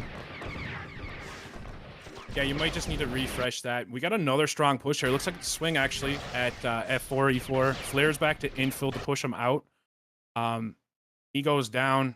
They're setting up again, but Claps do have the tox to get those turrets back up right away. He's using the 2 sentry blocker. He's not going with that random plasma out front, way out front like Z-Man did. I'm not sure if he doesn't understand the strategy like we don't, but he didn't use it. Now, Al, do you think Chucky's going to stay as JT, or do you think they're eventually going to switch him to Heavy? That's a really good question. So, I think we all know Chucky's really good, and he's really good at getting in and out in the times where you don't think it's going to happen. Like, he's in the flag room right now. He did get tranked, so he's not going to get out. Personally, in that situation right there, with all imps up, all Rets up. I would have rather see Chucky try to do some Ret damage versus going to flag, or even go for the medic so that they couldn't get heals off. Versus trying to flag that and get out. You know he's not going to get out. So in my opinion, he should have tried to get some Ret damage or even a kill. He does a lot of damage on that pack. He's good with the RGs and he throws his nades and GL. He could have did a bit more impact there. Back over at E4, we have Jag flanked again. Amok got him down this time. He also has Frank, Trank. They might get a clear here. I'm not sure. Oh, yeah. Chucky's been out with at least one Chucky, flag. One flag out. And they're cleared at E4, so we're going to see a swing home. Chucky did get the one flag out, so I was just saying that. At any time, Chucky could get in and out like that, so I do think they're going to keep him in as JT, because it's just there's so much RNG. It only takes one little run, and he's in and out. That all started because Captain Axe had a good TB deep right behind GT, who was out of position, that isolated GT out, instant flagging run. That's all it took. I missed that, so that was a great play. I can't wait to watch that back, actually. And they really should have known that if they did any kind of scouting report on Captain Axe, he loves his TBs as an SL. Looks like the action at A7, Colossal X5 power. They are trying to get pushed up here and hold the choke. Captain Axe is pushed up halfway. Tyrael is now trying to provide some fire here at the choke as they hold. Chucky just got his summon back as we're taking that choke too. Scarface out of position there. Looks like he's about to go down. Hurt. Yeah, he just took 2 GLs on low energy.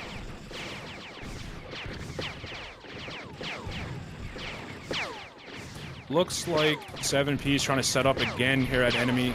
They did swing home. Flare's back home again. But they are setting up there. This might be a good bit of Ret damage here. Need to get head down there and set up ASAP before everybody else gets home. GT and X5 both die at the same time, but did they get the clear? Flare and Chucky are still there, actually. No. GT got the trank on everybody that didn't matter except for Chucky.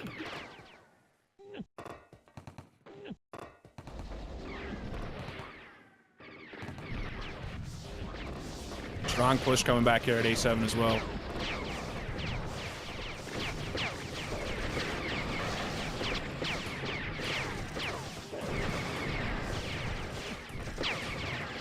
The interesting both offenses.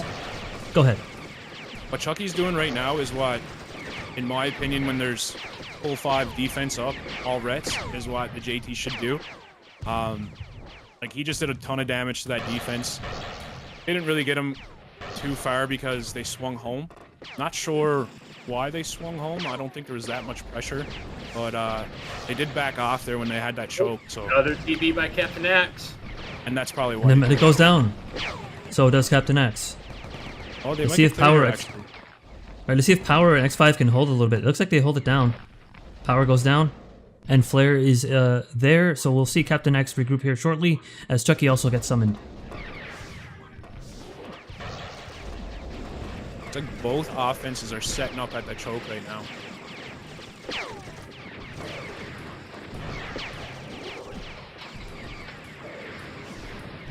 Looks like we're should probably tell RR that eating AC is bad. He just took like 5 in a row. I've kind of seen that theme where people aren't really looking at the AC stream. They're looking at other stuff, but let's look at here at A7. The MG is red as they hold this choke here. Captain Axe was pushed right up to that choke just then, EBing. That's what you want to see out of your SL. You asked earlier, Biso, and that's exactly it right there. You want to see an SL making an impact. He's using his TBs. He's dropping the medic. He's up literally where the heavy is at that choke, EBing into their flag room, which is huge for any offense. So that's what you want to see out of an SL there. It looks like they had one more fighter swing home. As we see if the counter swing also happens.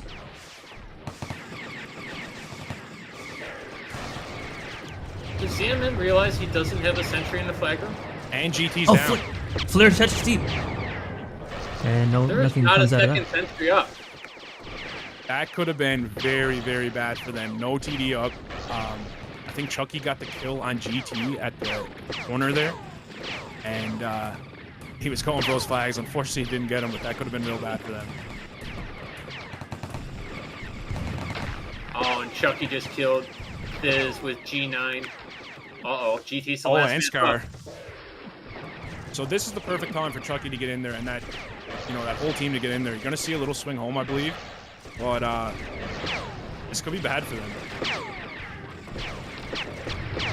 Do you guys think that that was the proper strategy to go flagging out, or do you think they should have done some more turret damage as they were overpowering the defense there? It's a good question. Like, personally, what I seen was a split. I seen Chucky go into the flag room, and I seen all the infantries try, half fought and half tried to go for red damage. So whatever the play was called there, I don't think that there's a wrong one necessarily. If I was on that offense, I would have tried to go flags and out, TDing out, as like you said, if both sentries were down, you just had to drop GT. But if you did it as a combined effort, any of those would have worked. They could have got some turrets down, or they could have got the flags out. I agree. You could tell instantly they were split. They didn't know what they wanted, so that was just a bad call. Yeah, 100%. You see here at A7 again, Captain Axe is just up on that choke. Oh, he just got flanked by GT as well. Unfortunately for GT, Chucky and Flare are there, so it's not going to do him any good, but he did get him to back off for a little bit. That was a questionable blink. Yeah, probably not the best time to do it there. When you TB and you're immediately surrounded by 3 guys, I'm getting some bad vibes. Now, Hearth, do you think that that's because his TV was running out and he's like, let me just do this, rather than think about the strategic part of it, of being out of position? It's okay to let your TV run out. It is completely okay. It's why we have 2 of them. If the first one runs out, you can use the second one to drop ship and start back up with 2. See Right, dilatory inspect check. TV taunter syndrome. Yeah, I was just about to say that. Yes, I say dilatory knows exactly what he's talking about. Every medic goes through it. You're like, you get closer and closer, and you're like, I gotta use it. It's okay. As we get a little cut here from Action, Soft says, why are we listening to Hearthpole? Gun Girl runs laps around him. Oh, shit, I only listen to current USL champions, so if Tactical said that, I would pay attention. Dang. Again, shout out to USL here, as the action is going to start there probably after this week. Yeah, I do believe they start up next week. As soon as this league ends, that one starts. So if you guys are looking to sign up to that, just go over there, make an account on their website, uslzone.com, and you could join the free agent list, and I'm sure someone would be happy to pick you guys up. Looking here at the action, A7 kind of looks like they're at the midway point in their base. But on the right side on E4, looks like they're trying to check the Colossal and Genocide, aka Mites, are holding the boxes pretty well.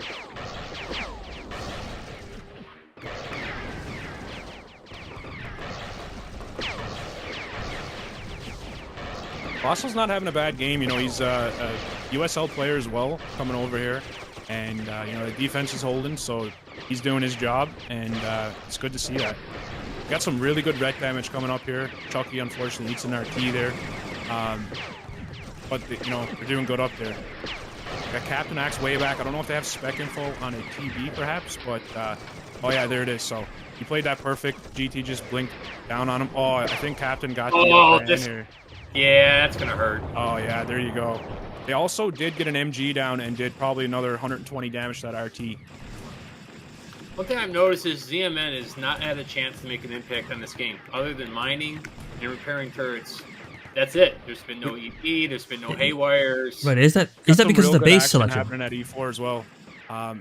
They were just set up there. It was like 3-on-5, forcing the swing home, and I believe they're going to get a clear here. Nas is the last one up. Nas is up. Penguin is up. Amok failed. Maybe be doing some laps after that. They had perfect positioning there. It's unfortunate that it didn't work out. They didn't even do a full swing, as well as they have 3 players at A7 at the choke already. Could have been a big swing there for them. What's our time at? So we got 27 minutes. If you guys look at the top left of Biso's screen there, he has a timer up for you guys, so everyone's wondering how long is this? When is SD going to happen? So if you glance up there, we have 27 minutes in on this match. So we have a bit of time yet for something to happen. And I hope it doesn't go to SD. I'm just going to say that right now. And if it does, look like it's going to go there. I hope someone listened to what I said pregame and makes a move. I'd love to see that as well. They need to make the move now because, I mean, 18 minutes is not a lot of time. More than half the match is already gone. Yeah, I agree. Flair switched back to infill there. Right, and that's what we're talking about the strategy, right? Is do teams take chances here and not rely on that single flag kind of RNG to do it? I would like teams to take advantage of some new playstyle, some new strategy to get ahead of the game. Well, if you're ZMN and you've won like 15 sudden deaths in a row, I mean, why change? He's got the cheat code. Perks of being admin, I guess. Yeah, I'll tell you what, I'm really surprised that 7P really came to play. They're really putting on the really good lineup here by Decker. I agree, and honestly, when you look at it, I think on paper, they have probably the strongest squad in this league. Like, that lineup they have in right now is playing real good. Like, I know I said it in the pregame, but their support classes are all holding down. Like, Claps is doing a good job. Captain Axe is doing a phenomenal job. He's playing better than I thought he was going to when I said they had a strong lineup before, so they're looking really good right now, I gotta say. GT got the flank on him, but not gonna get it. Right, and Flair's trying to hold it up for Captain X. And I'll say probably the communication comes into play here with which team can communicate better. The experience also is a factor, but communication at the best opportune time makes a difference. So I'm wondering if that's the advantage for 7P. Again, we can only assume. But Albert, leading into that, what do you think the comms is like here in a typical match to give these spectators some insight on how this might be going? It's hard to say because I don't know exactly who's, got microphones or who's comfortable speaking. Like, when we talked to Tactical earlier, he said, he wasn't really comfortable necessarily, throwing out comms when he didn't know if it was the right comm to make. And just to cut myself off here, at E4, we got a really strong push happening. A couple bad deaths. Mites dropped in a bad position there, but Flair comes home again, tries to save him. It could really do some good damage here, but he definitely fooled that up for them. Well, yeah, I believe that for ZMN squad, for sure, you got GT and ZMN who are both pretty calm on the microphone speaking. I don't know who they would have. I guess Matt on offense, which is probably the downfall of that offense right now if he's leading. As we did get to hear him the other night in their little practice there. It was pretty all over the place. So it's unfortunate for them if he's leading. I would like to see... Sorry, what do you think are our users saying right now? So I'll give you a little taste. I'm going to wait and see what happens here at A7 because they are doing a good little push here. Might get an MG down if it all works out great. All right, they didn't get it. So GT did blink. I think they had speculative one again because Captain Axe was playing way back. But so last night, for example, Matt's comms were, it was pretty bad. So it was kind of like an ADD play. He'd be like, all right, let's go for this guy. All right, let's go for the sentry. I mean, let's go for the MG. Flags and out. And it was just all over the place. One run, What the fuck hit me? Oh, yeah, shit. So, okay. Sorry, guys. I'm sorry. Literally. So I don't know if it's like that right now. It would be unfortunate if that's what's happening, but it's kind of like we've seen with the offense here at A7 earlier. Chucky went for flags, a couple imps went for kills, and a couple imps went for turrets. Kind of just want everybody to do the same thing, and I feel like on Decker's squad, it's probably a lot more organized, just because of the people that they have. I mean, you got Flair, you got Terrio, X5, Captain Axe, Chucky, people who've, AMOC, who've been doing this for a long time, and they have a lot of experience, so they probably have a way better system in comms going, and just a lot better overall in communication. GT's out of position again. GT goes down, Scarface goes down, and Fizz is the only one up. Can they just get Fizz, or do you think they go for turret damage here? The problem is that Flair died also as a result of killing JT, so the flag rush couldn't immediately start. Big swing home here as well. On both sides. Again, very interesting as Plaps attached to Chucky and so did Colossal. So something on the communication is saying attach deep. And so they're just trying to put the pressure here as the Rocket goes 84 and the MG's red at 87. This is a really good push here. They still have this choke, which is really bad for This is 7P important. right now. Tyrael setting up. Yeah, that MG is probably going to go down. If not, it's going to cost the MG. Oh, wow. Yeah. Yo. Yep. Great teamwork there, too. You see X5 and Flare repping for Tyrael as he sets up on that. That's huge. Now the longest here that they're holding here, Power and X5 rush in. I didn't actually like that. If they would have held the choke just a little bit more, I think they could have provided Captain X some more freedom, but also they could have sustained the pressure there. So I wonder why they rushed in. That's a good call, actually. I think that might just come back to, like, everyone's kind of fresh. Probably a few different things being said there. And, you know, Right, and sometimes you do need to die as well. Your HP's low. Yeah, for sure. They could just be dying off there. Frank almost taking out the med there. That would have been a great kill. Flare dies. No, it's looking good. Tyrael set up. He's going for the Rocket. The Rocket's at 36. ZMN heals it up. Again, when the Rockets are red, there is no firing. It's going to be bad. Chucky's coming back. Flare's coming back. This is not good for them. GT's overpowered. They should kill Well, GT he's here. got 5 people behind him, though, so the sacrifice might be worth it. And sometimes a little distraction plays in. Yeah. It's bothering me that they're doing this much damage every time Tyrael swings the offense, but they're not running Chucky as an O-heavy. Like, literally, they have proof that it's working, but they're not actually going all in on it. That is a really good point. Man, Tyrael's doing a lot of damage on that offense right now. Like, I believe ZMN probably used 55, 60 talks to keep that RT up last run. He might have been better off just letting it go down.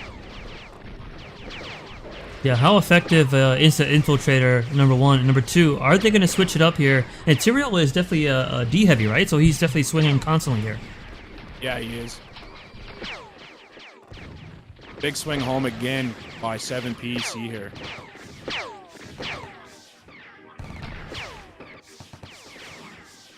Flare with We're the at 35 minutes.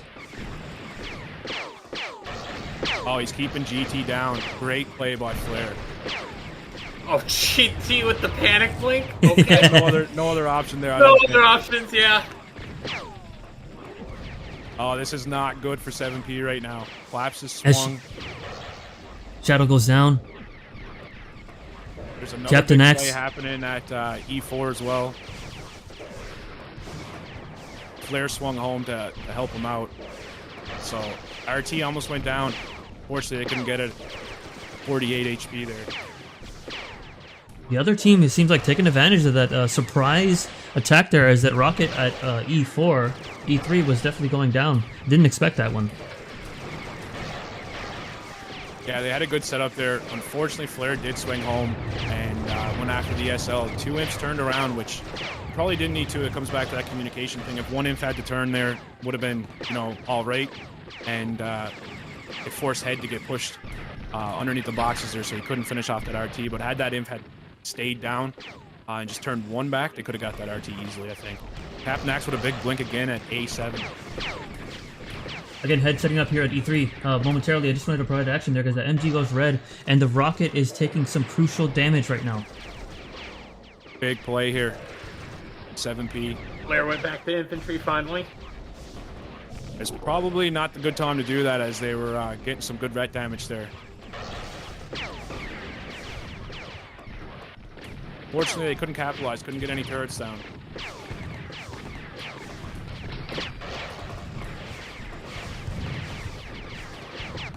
Guys, I don't know what's driving me more crazy. The fact that either team could execute or that I keep hearing this sentry go off in my ear. I gotta say, right now, both teams are playing really good. There's swings, but I'm gonna say there's no turtling. I haven't seen any turtle happen yet. There's a quick swing and then a quick swing back. I mean, zero turtling, in my opinion, happening in this game. Both teams are playing fantastic. GT did try to blink there again and goes down. It didn't work out for him. I believe they got good spec info. It's got to be Decker watching that. Every time GT has a blink there, he just can't capitalize.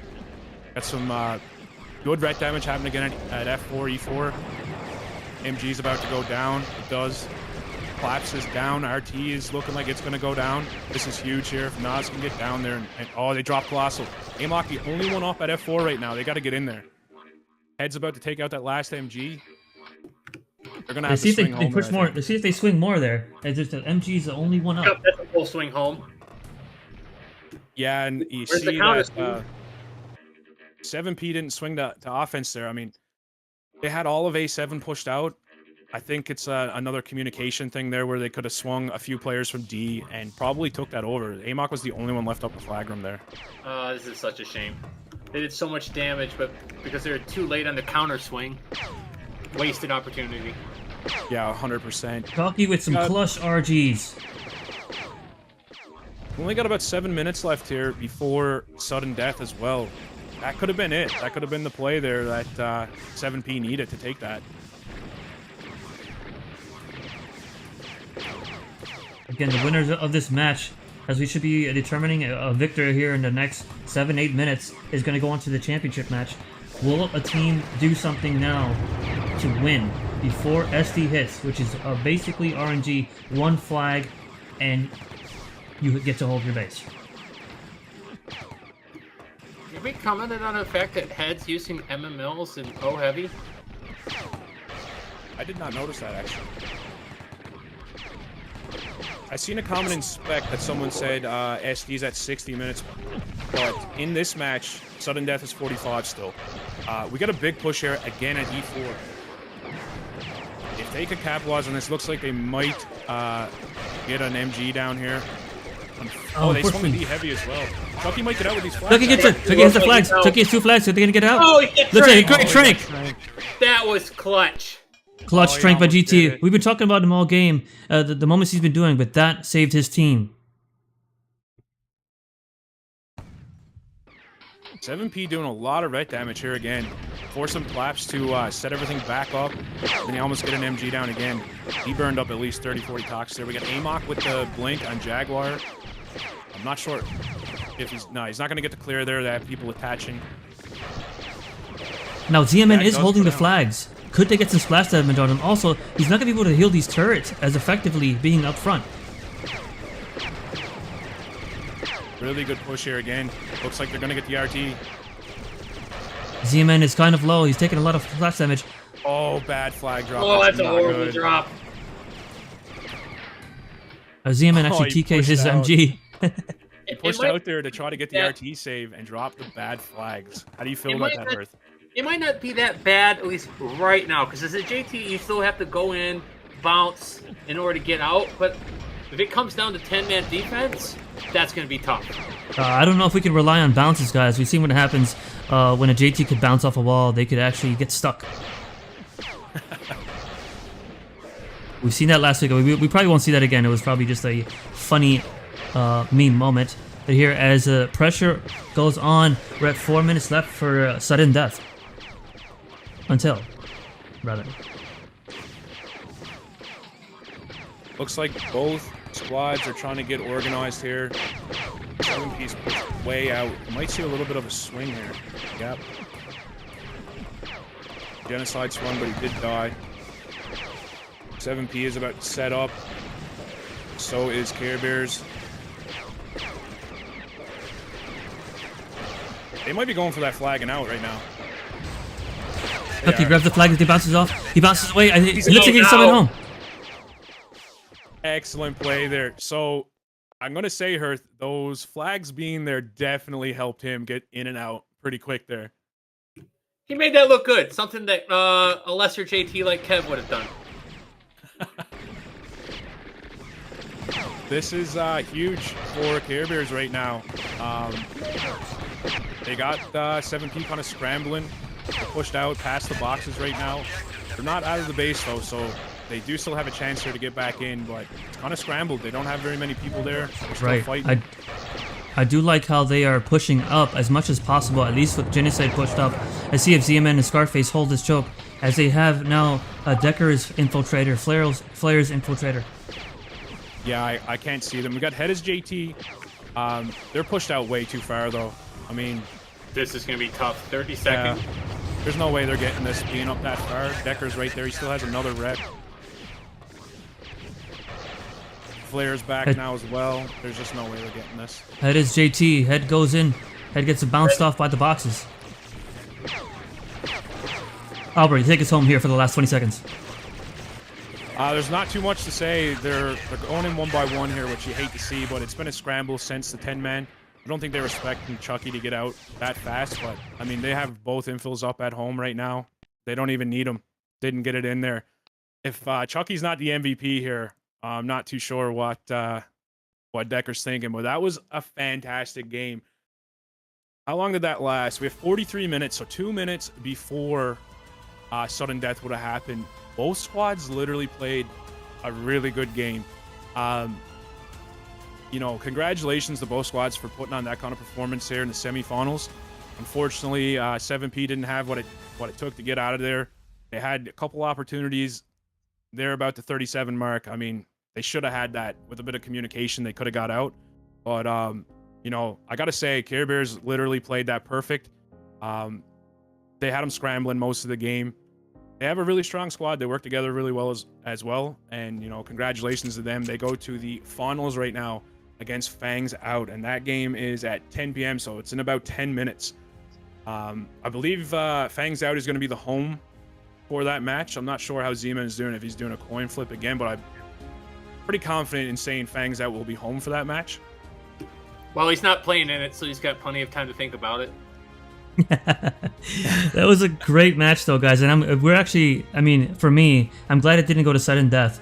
But Seventh Plague put on a great effort there, and Chucky just kind of clutched out those flags. Yeah, 100%. Hats off to Chucky there. The MVP was Plaps. Didn't give it to Chucky. I'm surprised. Wonder if it's because of comms. And it very well could be. I mean, that's a side that we don't get to see, unfortunately, from the commentary side.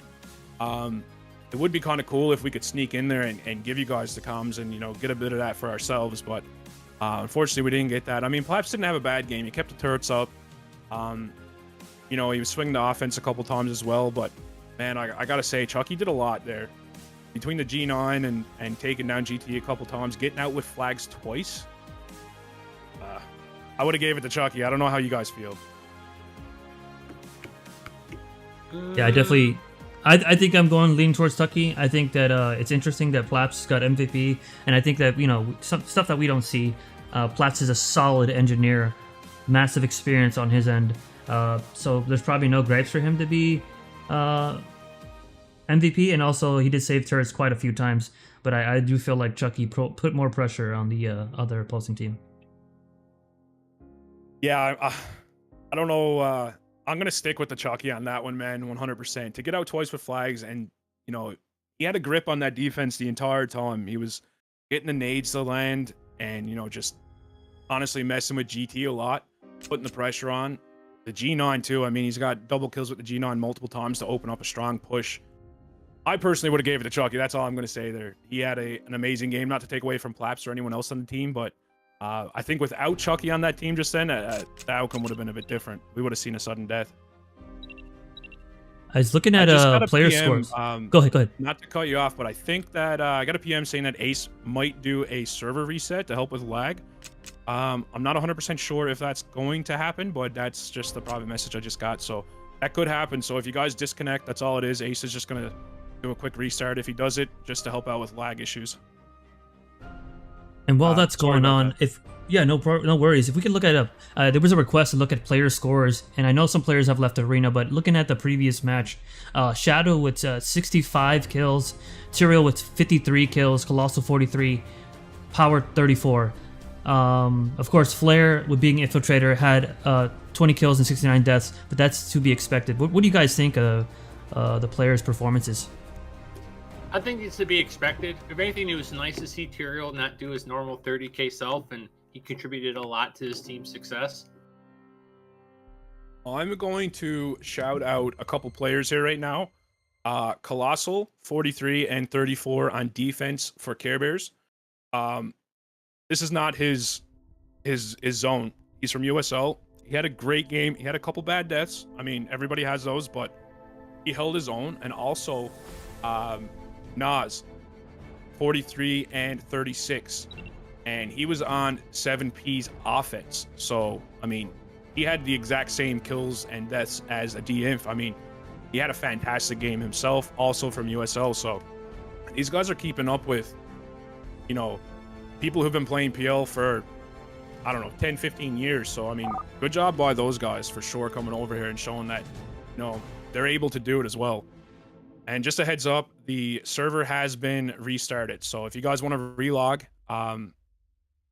now is the time to do it. I think it only takes a couple seconds for this to go through, but this will definitely, yeah, I'm back in already. So this will definitely help with lag in the next match, and I'm sure the players will appreciate that.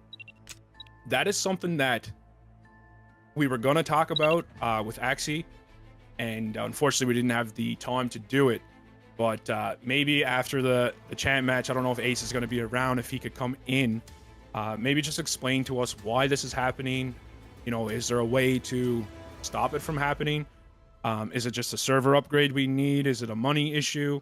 And while we're on this topic, I do want to just take the time to say, you don't have to, but the option is there on the Free Infantry website. If you wanted to donate, you can. I don't know where the money's going to go. I'm assuming it would go to maintaining the server, maybe upgrading the server to get rid of these lag issues that we all see.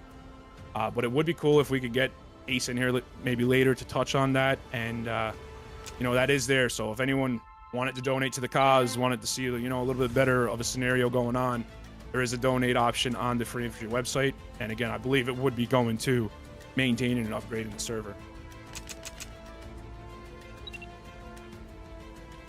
Appreciate that, Albert. Going back to the previous match, for just a brief moment, it was very interesting to see Flair back in there. I think he kept them on their toes of switching classes. I remember in week 1, we probably thought he might have been MVP, but the combination of Flair and Chucky proved to be a little bit too strong there. Yeah, Flair was a big impact there. And Decker said it, you know, not having him last week, he said was pretty hurting because, you know, not only is he a good player with tons of experience, ton of awareness, but he's their shot caller. He's their in-game leader. And he wasn't there, and having him there tonight, I said it 3 or 4 times, him going to infill, swinging home for a push out when, you know, 7P was setting up on their turrets, going after Jaguar, making multiple infantries turn around. That's a huge, you know, disturbance for their offense. And I mean, I said it earlier, it's not something that you want to do. You don't want to have 2 infantries turn around to help an SL out. You got a 5-man O. You're turning 3 people around. It's not really going to help for the heavy setup in the boxes already. And, you know, he had the ability to switch classes on the fly like that and do that and turn them around. You know, that's a huge impact on the game. And even for the defense, when he's attacking, switching back and forth to inf to infill, if they don't see that notification come up, it's going to catch them off guard. And we did see him trap GT a couple times. You know, he forced them to TB into his offense a couple times there. So, you know, he had good impacts there, I got to say. It was a good game by him as well. Earth, what's your takeaway on certain players or maybe even support classes? Anything going to touch out before we go to the championship match breakdown? Really, for me, this next one, because I know we had great attendance from Decker's squad in the previous one. I'm hoping we have the same thing from Mixum's squad in this next one. I know last week they really, even though they won, they were missing Jackie, Dilatory, and the guy that we shouldn't be talking about. So he was missing 3 of his top 4 picks. I'll be curious to see if actually, because I think Dilatory's actually here today, so that'll be a good plus for him because he's another strong medic with experience against the JT. No pressure, Mike. I'm excited for this match, man. That was a great match, guys. Again, both squads there. Hats off to you guys. You both played good. You know, Chucky's just too strong, dude. Like I said it before, I loved every version of Chucky, and no different with this one. What a game by him. While Again- this is getting set up, guys, I just want to say I'm going to take a quick pee break. I'll be right back. Just give me a couple minutes. No worries, man. Yeah, Chucky, very experienced player. For those who were back to season 1, maybe even before that, I'm not sure, but definitely before my time. But lots of experienced players here at CBC. And if you remember, CBC was actually ranked the first after the first or second week. It might have been the first week. They were ranked 1 at first. So very strong lineup. Again, Decker drafted such a great lineup here. Again, there's 113 plus players playing that have been drafted into these squads. So neither of them were actually picked their squads. They were drafted by their captains. For those who are aware, and we're coming down to the final match here with Mixum squad Fangs out against Decker's squad Care Bear Countdown. Hearth, any comments? It should be a great match. Last one was really good, and the fact that this is now going to go for 60 minutes, not 45, means we get even more excitement tonight. Black Boy in chat says minus 450 if we had bets there going on here. For me, I favor CBC. I think that the reason they lost was because of the attendance in the holiday, but I tend to say that they're a little bit favored here in this matchup, but I could definitely be proven wrong.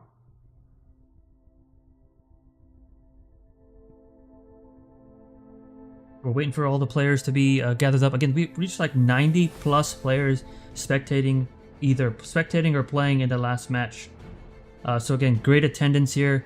If you guys want to do a follow or anything on socials now, we're on Twitch, we're on YouTube, and we're streaming live on Discord.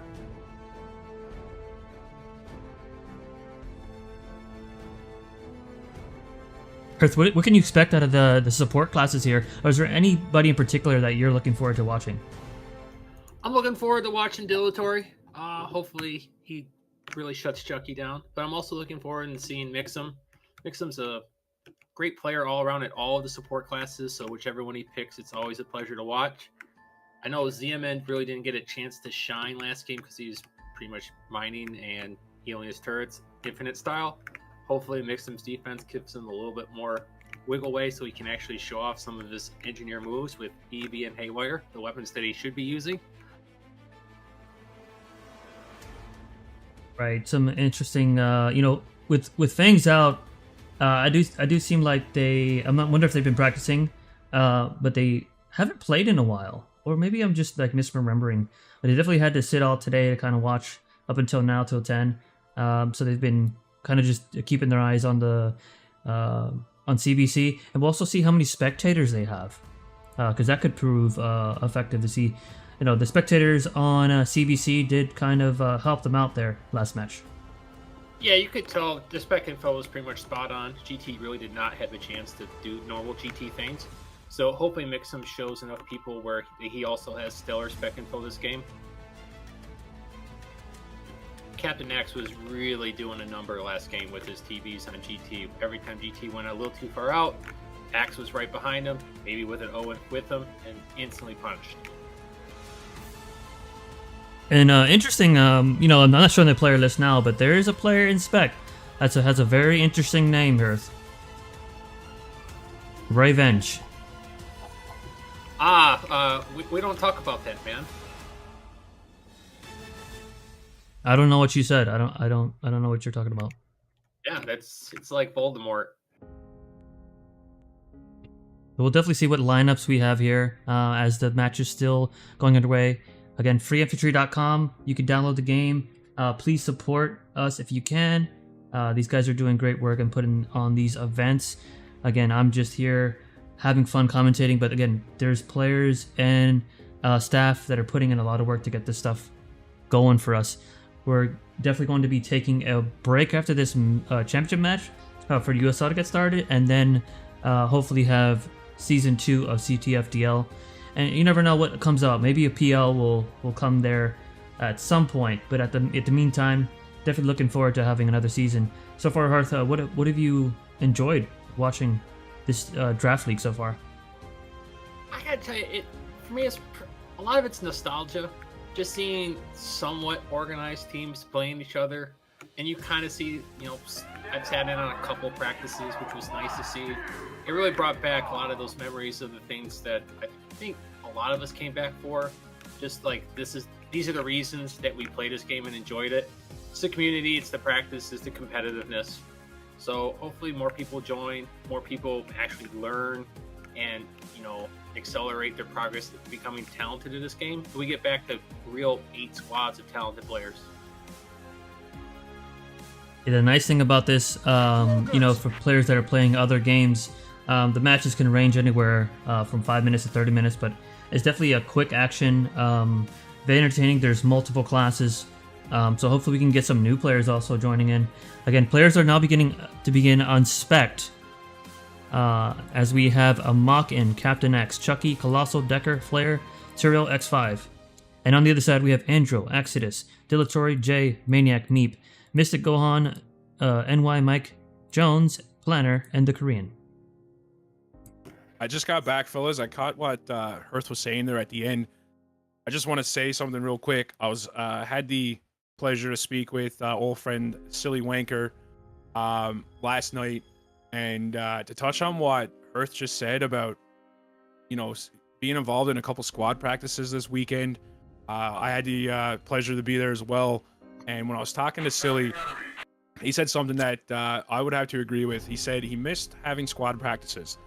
And the reason why is because that's where, you're playing with people and they're tight matches. Like, it's like OVDing, but it's good OVDs. You're playing with, kind of leveled people. You're getting good with people, and it's just better than playing random OVDs that take forever to set up. You're in a practice, you're getting mad OVDs in the same amount of time, triple what you would in a public OVD. And you're playing with friends, you're having a good time. So I have to agree with him on that one. I do miss that as well.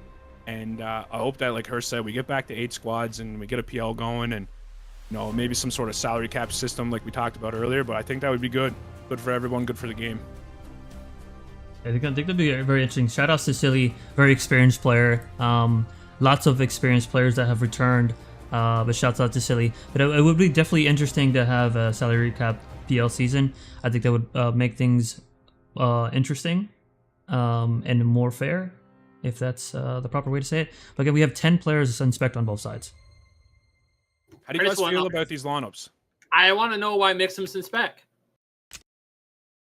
Who is NG for them right now?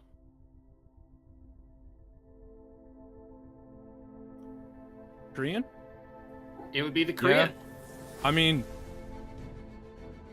that's not like he's not downgrading at all. Korean's an excellent player as well. So maybe he's taking the stance like Decker did, and playing as captain from spec for spec info and maybe leadership point. Because I know from listening to Exodus' stream that Mixum's very vocal for his squad, and he likes to play that role. So maybe that's what he's doing there. And as you guys said, being a captain and having these people show up, you kind of want to get them in the game as well. So maybe that's the reason why.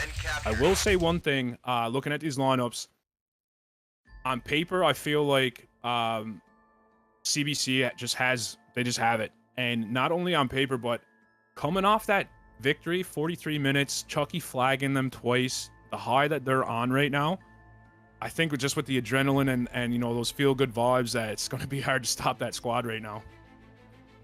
Well, it's interesting because right now on Mixum teams, there's no squad leader in, and the squad leader they had last week is also not present today. So I wonder what their plan is.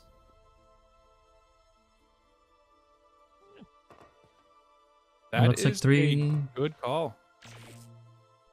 Great call. 3 players for spectator. Again, I like to look at the spectator side of things to see what they can provide to their players.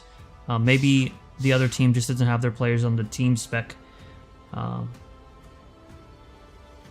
looks like we're going to get started here pretty soon. It looks like we're on. Very quick start.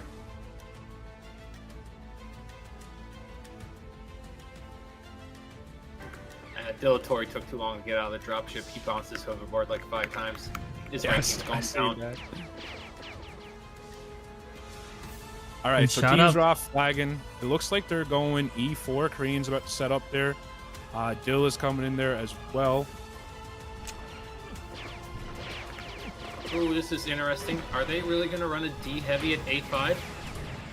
It's looking that way. Can one of you guys refresh me on who Jay is? Smoka, Oh, right, okay. another BDS brother. Don't say that.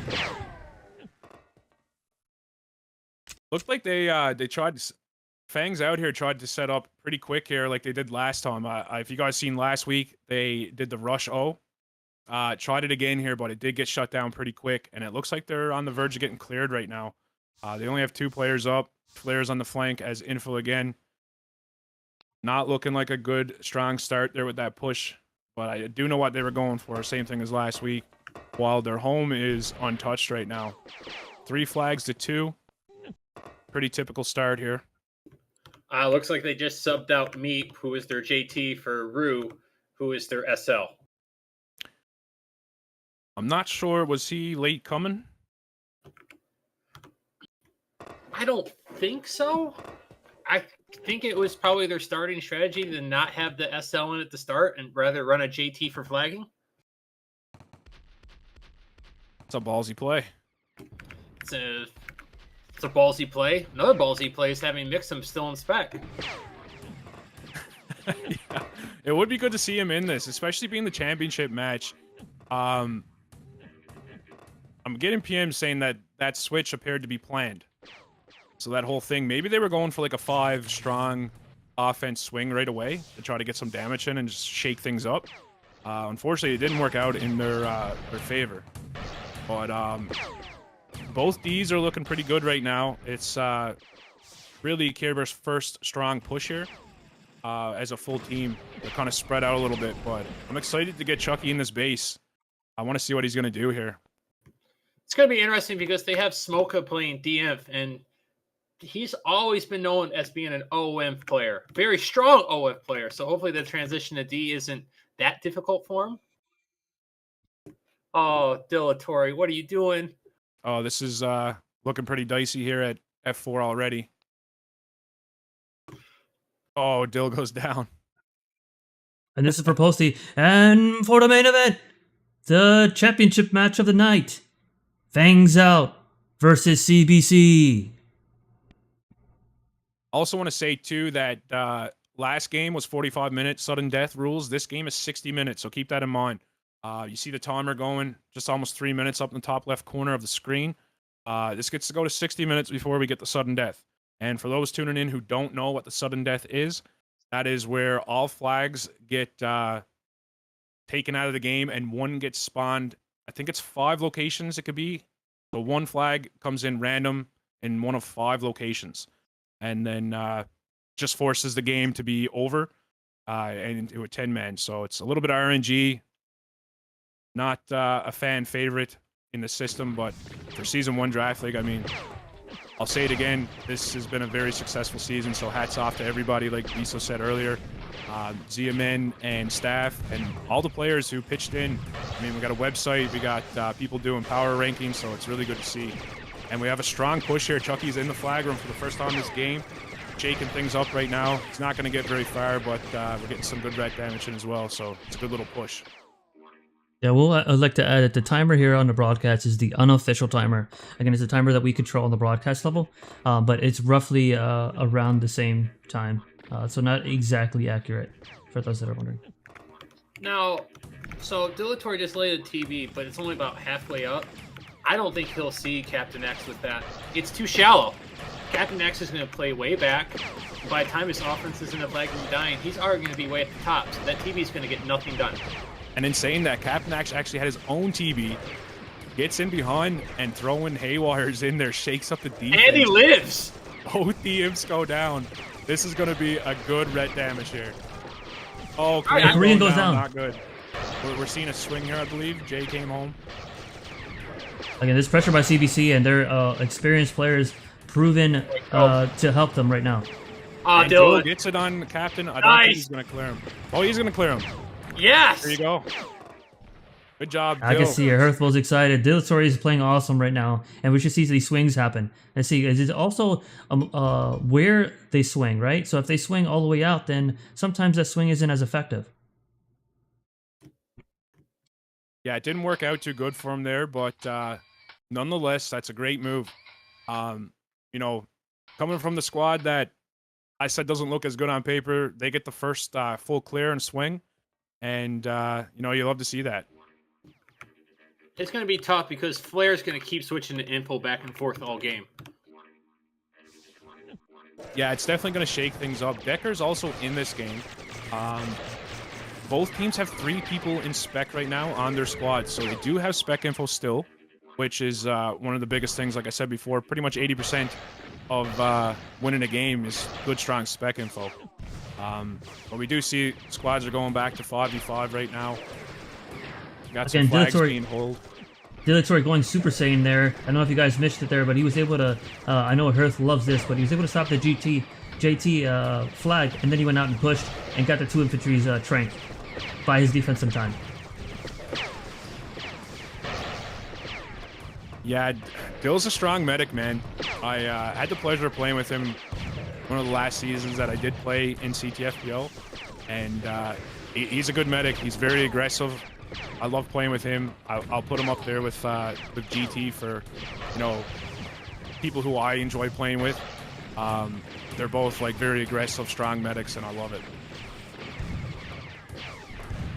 Again, shouts out to the infantry community. Over 87 players now watching. As we go back into the action here, Jay and Dilatory trying to hold it down here on the base. All the action here is happening here at E4, guys. Captain Axe with the EB there, you love to see that. He literally, I think he just hit like 12 EBs in a row and dropping players. You see Dill being aggressive there once again, tranking the infantries, slowing them down. Great play there.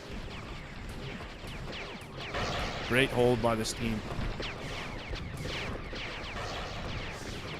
Again, just watching a championship match here in this game is very entertaining, especially in Capture the Flag. It's been a while since I've seen one. But this is a really good match so far, as both teams are really strong. Yeah, I agree. Both teams are playing real good. There isn't a whole lot of action going on at A5, unfortunately. I would like to see a little bit more, but it's still only early. 7.5 minutes into the game. It looks like they're getting something going here now. Planner, unfortunately, takes a bad death. That's a bad area to die in. And then we see another infantry going down there. So they're going to get pushed back here pretty quick, unfortunately. Looks like CBC's team is pushing back to the first choke again. Jay getting trapped there. That's going to be a bad death as well. Chucky's probably going to clean him up pretty quick. So infantry down here on defense. This is a good time for them to set up. You see Flair just peeking that choke there. That's perfect position for an infantry to play. So if you guys are watching that right now, you can see he's just peeking it, making the RT shoot down, throwing nades in, going back up into safety. That's how you play that choke. Yeah, again, Flair was there, and the D infantries were kind of just leaving there for the spot. So he was able to get a lot of good turret damage in. So he's there posted up still, getting some valuable nades into that MG. And the Korean goes down.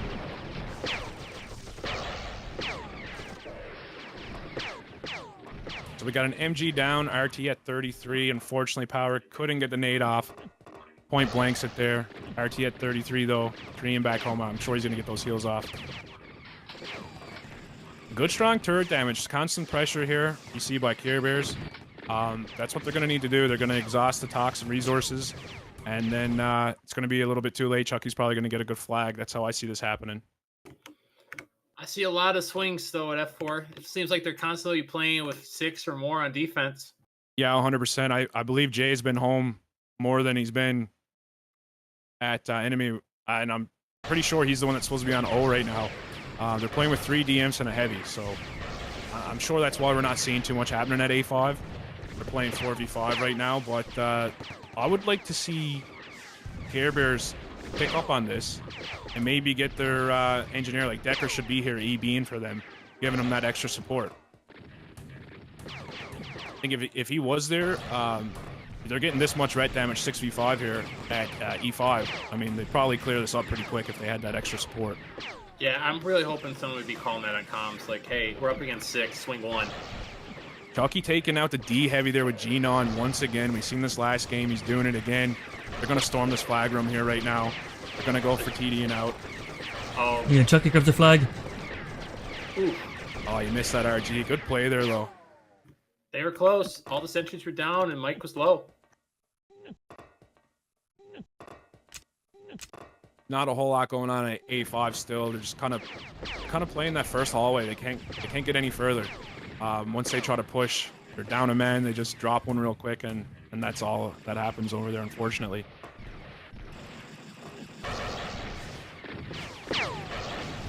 We got a regroup push coming in here. You see the 3 imps coming down. Chucky's with the G9 again. He's hitting Axie pretty good there, making him back up. Jay taking a bad death. Chucky taking him out with the G9 again.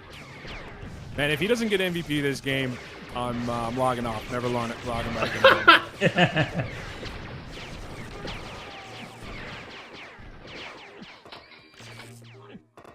We're going to see a good push back out now. Captain Axe is running out. We did get a good amount of ret damage there again. Going to burn up some more Koreans' tox. That Captain Axe pushed all the way out. While right now at A5, we got the first good push. Fortunately, the 2 infantries drop right away. And Jiro's taking out Colossal there. That was a good kill. Decker might go down. Very good kill by Andrel because they're pushed up here at this choke. It seems like they have swung 1 extra person. Or at least somebody was there momentarily. Let's see how much turret damage Mystic Gohan can do. Oh, Diltor with a good TV. Decker down. RT's about to go down as well. RT is down. Again, Dilatory making work. First things home is infill too. This might have been a bad time to clear the offense at F4 because now they immediately swung home. Yeah, 100%. It's unfortunate that it timed out. Yeah. Like that. Yeah, that's the thing about this game. Hearth, I can comment that real quick. Is that the swings aren't always advantageous, right? Depending on where exactly their team is, your offense. There's been a lot of debate sometimes about whether you should actually clear the offense or not. It's really gonna be interesting to see whether the meta changes from the medic TBing to clear to whether you just push them outside. Right, so from a point of view as a defense, you could touch on this, Hearth, but you got the SL. You're like, okay, I TB'd, I'm gonna kill him. But sometimes the coordination here on these competitive matches, sometimes you may want to delay it, right? Or the timing is always different. I know it's like as a medic, you kind of have the ego, like, oh, I'm gonna TB on the SL and just blow him up and hoo-ha, I'm King Kong, but. I mean, you accomplish your objective sometimes by just toggling your TD and just running at them, and you're just pushing them all outside. So one gives you the option of, like, if the comms are there and you can immediately swing as you're doing it, you should kill them. But most of the time it's not there and you're always going to be seconds behind.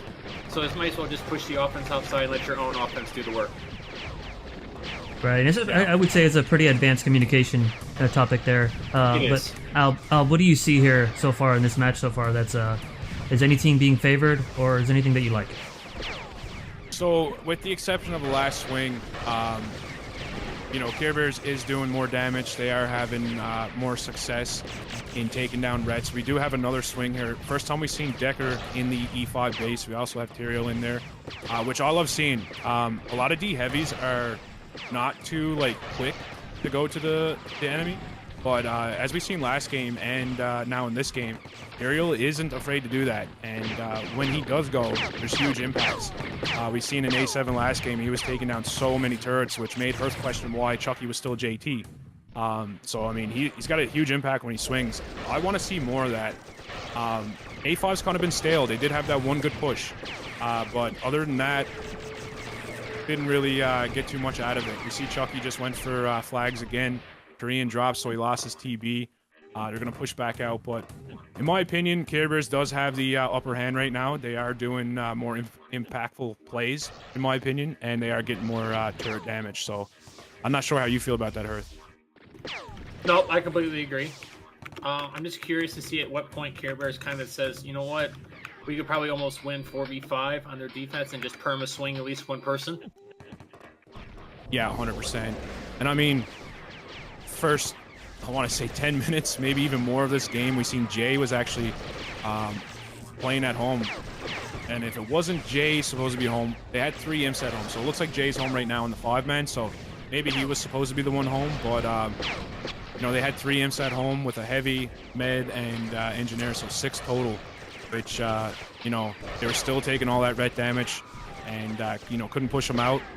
So I mean, I would love to see Decker to be on this offense. I mean, I don't know why he's not here right now. Their home is more than okay. They're actually in A5 right now, trying to get the clear once again. Pushing out really far, and they might actually get it right here.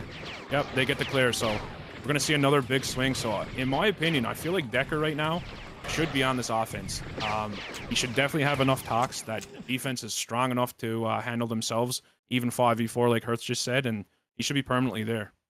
Now, here's the scary question. If you're Decker and you have that much tox, do you just go ahead and just class change from engineer? That's a good question. We've seen that. When did we see that already? Was it in Draft League or was that in a mix? It was in Draft League, and it was Saab doing it. Right. Dude, that's a good point. That's a good play as well. I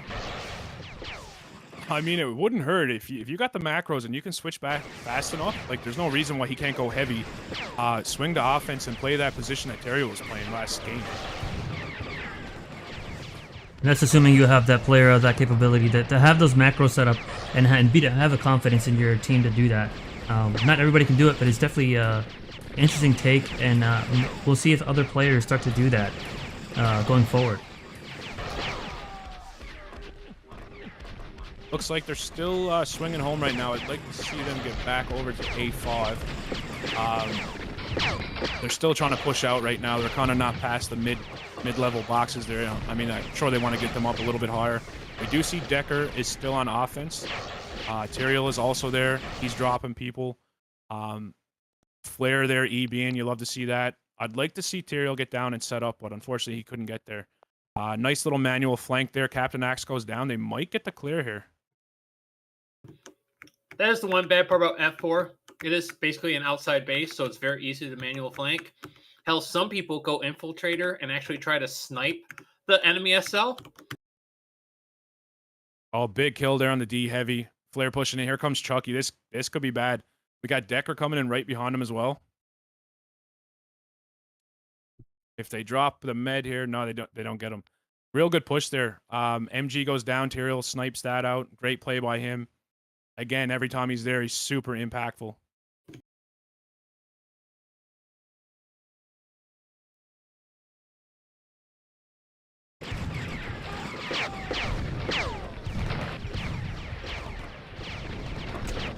Yo, chat. Right now, watching this game, who do you think you know, is the most impactful player? Who's the MVP thus far of this match?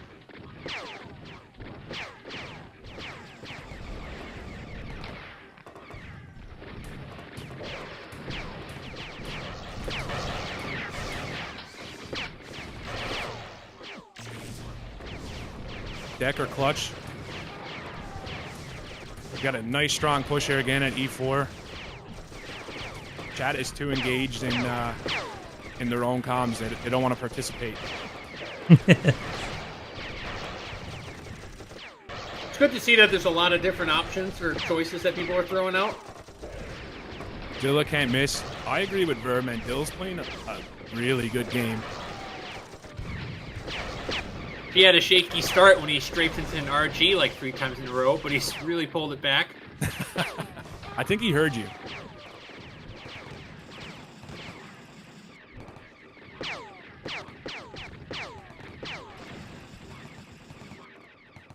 The Rocket here is now healed up by Decker here at the defense with Tyrael. They pose no threat. It seems like their defense has more of an opportunity to swing than the other team does.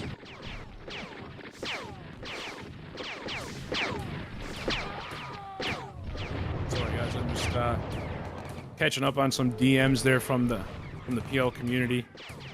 Trying to get everybody's input in. So, looking at A5, absolutely stale. Nothing happening over there. Looks like the majority, I'm going to say 90% of the action, if not more, is at F4, F5 area right now. We have another swing again. See, Mystic Gohan is heavy doing the manual flank. Not sure I like it, but see what comes of it. Chucky Well, with the double kill again with the G9. Again, guys, this I don't is- know. this I is don't. looking I don't know how bad. you feel, but this is favoring heavily on the CBC side, and to keep this pressure up, it's almost a matter of how much talks and how much mining can the Korean do to keep up this pressure. If Infinite was in this game, he'd have no problems. Turret's going down here. They don't get the back MG. RT goes down though, and they got the MG red. They need to clear J up right now. You see Mites just completely ignoring them. In this situation, you want to turn and clear that infantry. Korean is trying to get on a hoverboard here. Imperial setting up on that MG. Is he going to get it? Unfortunately, he doesn't get it. You see the med going down. They're pushing out, trying to get that clear. Captain Axe with a good blink there. Chucky's going to keep him up, though. Flare behind him, some time to regroup. Absolutely nothing happening at A5 still.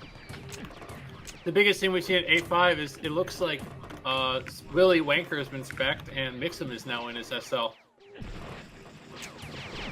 See, Mixum's a really good support player. Doesn't matter what class he's playing. He can play NG mid or SL, and he's equally as good at all of them. So, see what he can do with that. Hopefully, you know, they still get the support on spec that he would have provided there. See a swing happening again. I guess instead of Decker, they got Tyrael playing there full time. A little bit of action at A5 right now, not a whole lot. Setting up at the bottom boxes. And let's see how long they can hold these boxes this time around. How many it goes down. Mike Jones taking the RT there. Axie also going down there. I don't know how he died. There's nobody even up there just then. Hearth, I think I like what you said. I think Decker should switch. Maybe Heavy. They're setting up huge here. Tyrael's permanently swinging. Got the MG down. Chucky's in the flag room. He's about to drop the medic. He goes down, unfortunately. RT down. Dory with some footwork. Feet work. Yeah, Power's Power got with it. two flags. Two flags. Is he going to be greedy and try to get the other flag? He dies from Mystic Gohan. Claire picking up Claire grabs her flag. I see what he was But doing there. He's TD trying is- to get them to hold all flags. Right, Man, TD Dilatory is with also them up. dancing shoes. Huge push there by Care Bears. Still swinging. We got Tyrael there. Might says DMF is there. Bad push there. He needed to group before he went in. Bad death by Flare as well. You need a good strong regroup here. They're just going in one by one and dying, which is not what you want to see, especially when a team is swung home. Exactly. CBC proven really strong in this game. Communication looks great. And they're holding choke points and providing a lot of pressure with these swings. Let's go back to multi-base view and see how other things are going at 85. It's really hard for Bangs out here. When they pushed out of this base, I know they took it because of Chucky instead of D7, but when they push out, Chucky's literally G9ing the hell out of them. They're taking so much extra damage because he's back there just dropping players. I wish I recorded how much damage he was actually doing. I know Axie was talking about implementing stats like that into next season, so hopefully we can get something like that because he's literally picking these people off. So when they push out, they can't even really push out all the way because he's just back there being a nuisance. Good Right, Lord, and- who designed this map? Another double kill by Chucky with the G9. Right, and the thing is that those boxes, right, there's two angles that the D-infantries are going to be in at most times, and so that's a really clear view by Chucky to be like, okay, these are the two areas that I'm going to kill the infantries in, and they're able to hold those chokes even longer by putting that pressure. Yeah, 100%. And Hearth, I don't know who designed it, but whoever it was, they should just be burned bad. Yeah, you got that right. All right, so it looks like a permanent swing here. Kareem's going mining right now, so if Air Bears can get set up here, they could do some real good damage. I see Tyrael swung once again. If they could just clear up the infantries around these boxes here, it could be real good for him to set up while Kareem mines. I see Mystic Gohan laying a demo pack on his own RT. Not sure he meant to do that, but definitely didn't help out there. Again, would this classify as a turtle so far, guys? Yeah, 100%. I mean, 100%. I said last game that I didn't see any turtling. Obviously, you're going to get swings. If you get cleared, there's going to be a swing. There's a huge difference, in my opinion, on a swing and a turtle. What we're seeing here right now is 100% a turtle. It's to the point where we're in a championship match. We have a dual base stream up, but we're only watching one base. Literally had to turn off the dual base stream. So at that point, we're going to call that a turtle.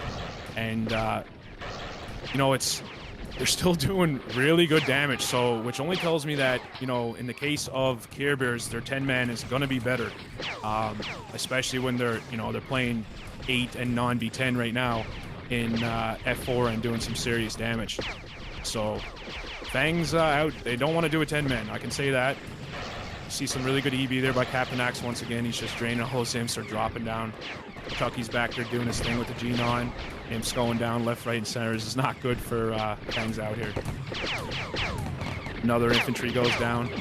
So right now you're going to see them set up. Tyrael once again at enemy. Hopefully goes for that back MG first, but it looks like he's going to set up on the RT. Fangs out wasting way too much time swinging home. They already had 7, and they just swung. Too late. Yeah, 100%. Looks like that Tyrael did go for the back MG, but it was a little bit too late. Did do a lot of red damage, though, which is what main thing here. It really looked like they didn't know what they were doing because they had a couple run into the flag room instead of doing turret damage. Then you had an O-Heavy missing some AC streams. There was not nearly enough damage done as there could have been.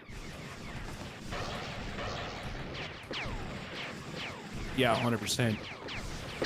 And again, the championship match is sudden death at 60 minutes. Is that correct, guys? Yeah, so this match, 60 minutes, so we're not even halfway there yet. We're getting close. You know, if I was leading the squad right now, I'd probably just keep it, you know, Care Bears, I'd probably just keep it the same. They're set up down at that choke once again.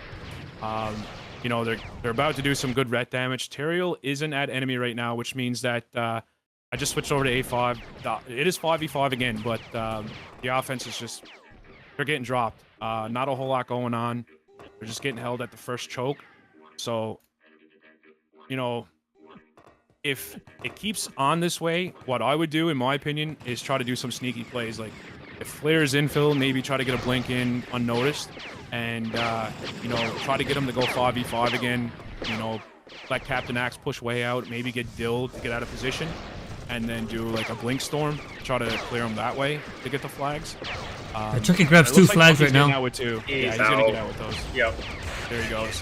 Can they get Flare out? Flare's got the other one. Doesn't get him. There was no TD. I don't know why he wasn't able to get out.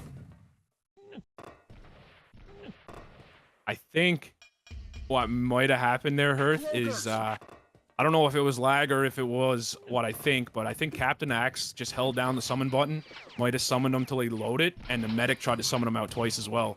So I think they both probably were loading there. So people screwed up. Yeah. For sure. Potentially. Long story short. I'll say it again, man. If Chucky doesn't get MVP, I'm uninstalling.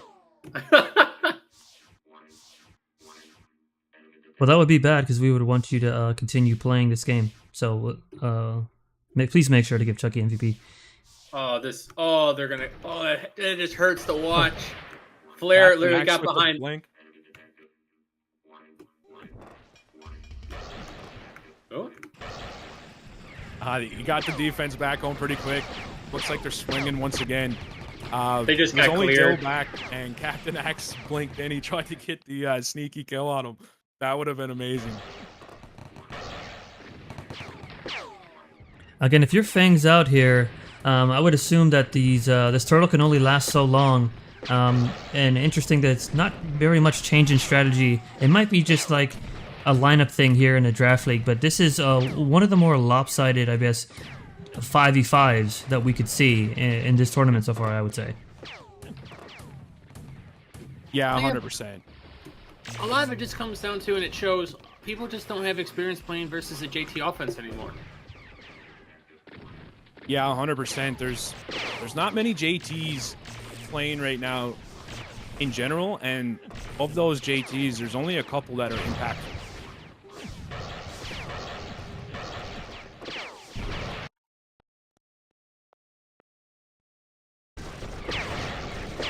Again, this offense looks pretty coordinated as X5, Power, and Chucky go for a turret damage. Looks like a turret damage run instead of flagging. So definitely changing up to keep the defense on their heels. Yeah, and I like seeing that too. You know, if they can do more damage, they're going to force Korean to not be home by making him mine. Which gives them the upper hand, especially when they're, you know, pretty well perm swinging Tyrael the offense as it is. It would be good. I'd like to see Decker here more, man. I keep saying it. I don't see him. Like, that EB support would be huge, especially with Chucky G9. EB wins games. It does. It honestly does. This is a game of drain. I know Earth and Angelus beat it to death. I just want to say some big red damage going on here. Tyrael did get the back MG right away. The RT is taking major damage as well. X5 is rushing it right now. Hopefully we can get a dead zone on the MG. But the RT does go down. Probably going to see another swing home. Jay there was a little bit out of position before this current. He's live now, but he was dead before what by the box. happened at A5? They got cleared. No, wait, it's just a change of events. Mike Jones, he just grabbed the flags. There's 3 flags. Are they going to be able to get this in? We missed But the other team is pushed in. Why did they summon him home? Oh my god, this is chaos right now. What's going on? If they can push out, this will be a major upset. Out of there. Get him. Oh, what is going on? Somebody must be summoning home. This would be a major upset if they can just summon him out. Or can they push out? Dylan's spamming his deluxe key right now. Oh man, this is not good. They're stuck in that flag room. I don't know if they're gonna get out. They need their infos in right now. Again, the most lopsided, they were getting dominated, and here they are with 5 flags. A genocide pushing a lot of nades in. Where are the infils? The infils are coming in because they stopped Decker. Decker's flares deep. And they're gonna get the abort here. Okay, well can they get turrets up? We got Jay pushing out. If they can just get out here and play these boxes, this could be They good. need to push out right now. And where are their infiltrators?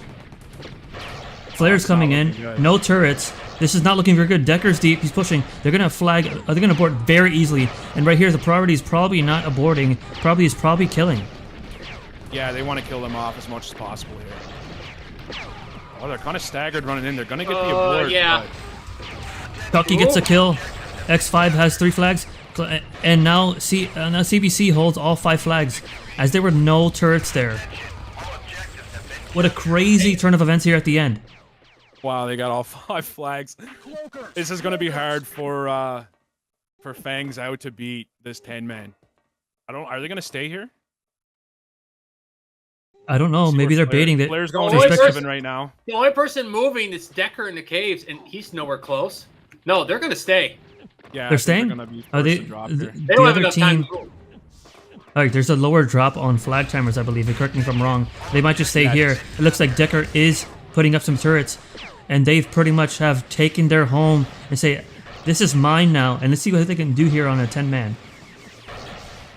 I don't like this RT placement from Decker. I think he should have dropped that down a lot lower to help out on that last push in. I don't know if he has the tox to put any more turrets up, though. Right now, we need to see a good group, which we do see. Andrew pushing. Infantry's drop. Let's see if they hold this choke here. As there 30 seconds left, if they hold this choke, they could probably regroup a little bit. Jay's providing some repulsors, and so is Exodus. They need to get players there now in order to get some damage going. This is really bad. Both infils are dead, and they've got sub 20. It's really unfortunate that the infils ran in without anybody behind them. That might have done it. It's going to come down to Korean right now. Very curious, guys. 2 infiltrators. They should get that support. Exodus to the abort. Now they need to go to mix them. Dilatory is providing the TD, and they need to push out right now for CBC in order if they want to win this match. Mystic Gohan is there. There's 2 infiltrators. Flare goes down by some random. Amok goes down. They're holding this choke, which is super big right now in this Andro game. goes down. Let's see if they have it. They're going to regroup. They're in a great position right now, which is very strange considering how the match has gone. Again, a Dilatory goes down, not able to provide the medic healing. But Exodus, a great timing. They have like 3 infiltrators in. They have 3 infiltrators in as opposed to CBC, who only has 2. They got them pushed back very far right now. This is a great advantage by them. They just need to go for kills and go for turret damage. I'm not sure, but they could probably get to an abort here, but right now is favoring Fangs out, which is very strange. Meep gets blocked here, and he gets an abort. Oh, Meep is the superior JT. They need to start killing right now. Again, Mike instead of Jones running in there. Exactly. They need to start killing these infantries off. This is the kill time. You have all the time in the world, right? Yeah, 100%. Instead of Jay running in there right now, he should have, maybe went for AMOC or just try to do any damage. They need to regroup and drop infantry. Again, they're all just attaching to Mixum. Mixum goes down. Mixum's at SL, right? Yeah, this is not good. Axie is up. Oh, they got the 5 flags out, actually. Flares at G10. Flares at G10. So a big base move, G10. Tyrio looks like he's going in the flag room. He's probably going to drop him here. Meep is already there. Meep's outside. They need to group right now and get in there. It looks like we're losing Silly Wanker for the next season, as the CBC is probably going to win this match here at this base.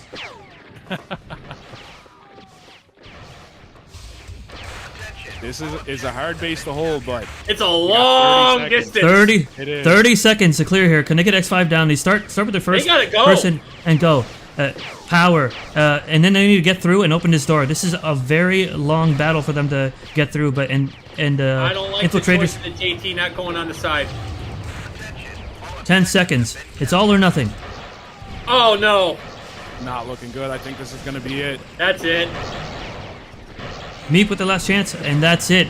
CB takes the Care Bear Countdown takes the inaugural CTFDL-01 season. Congrats to CBC. What a crazy end of the match, guys. That was absolutely crazy, man. If they didn't summon that flagger home into E5, dude, that could have been a way different chain of I can't believe they summoned him home when there's like 2v10. Oh man, that's you hate to see that. I think it was Dill that done that as well. Oh, okay. I'm never gonna let Mike live that down. Oh man, that's terrible. But you know what?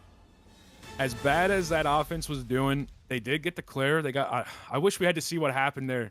I don't know if we can get someone in here maybe to go over what happened. I'm not sure who was on that offense, but I'd love to know how they got behind. If it was a blink or if they just got a lucky like nade or something. That would be pretty good. And also, Chucky didn't get MVP, so I'm gonna have to uninstall. Guys, an unfortunate event. We lost 2 players due to their thoughts about this match, and that's unfortunate. But you know what? Congrats to CBC, guys. Really great squad, and they were favored in the beginning. They had the roster issue maybe last week, I believe. But they proved that they were the strongest squad this season, I believe, minus that one game. Yeah, 100%. And that one game, they didn't have all their players in, which you can't really change. But it's a pretty solid excuse as to why they lost that game. And for anyone new here, what's happening right now at A4 is probably my favorite, post-championship routine, which is everyone gets in the picture, get a screenshot here, and it gets posted and kept in Cypher's archives for the rest of time. Yeah, this is probably the closest Dark Slayer's ever going to get to a legit championship. Oh, shit. Oh, burn. Put up. All right, once they get their picture here, we're gonna see who we can get in for an interview. What do you guys think we should grab here? I'd like to talk to Decker about not playing in the semifinals. See if he was just doing the spec info and playing in the finals.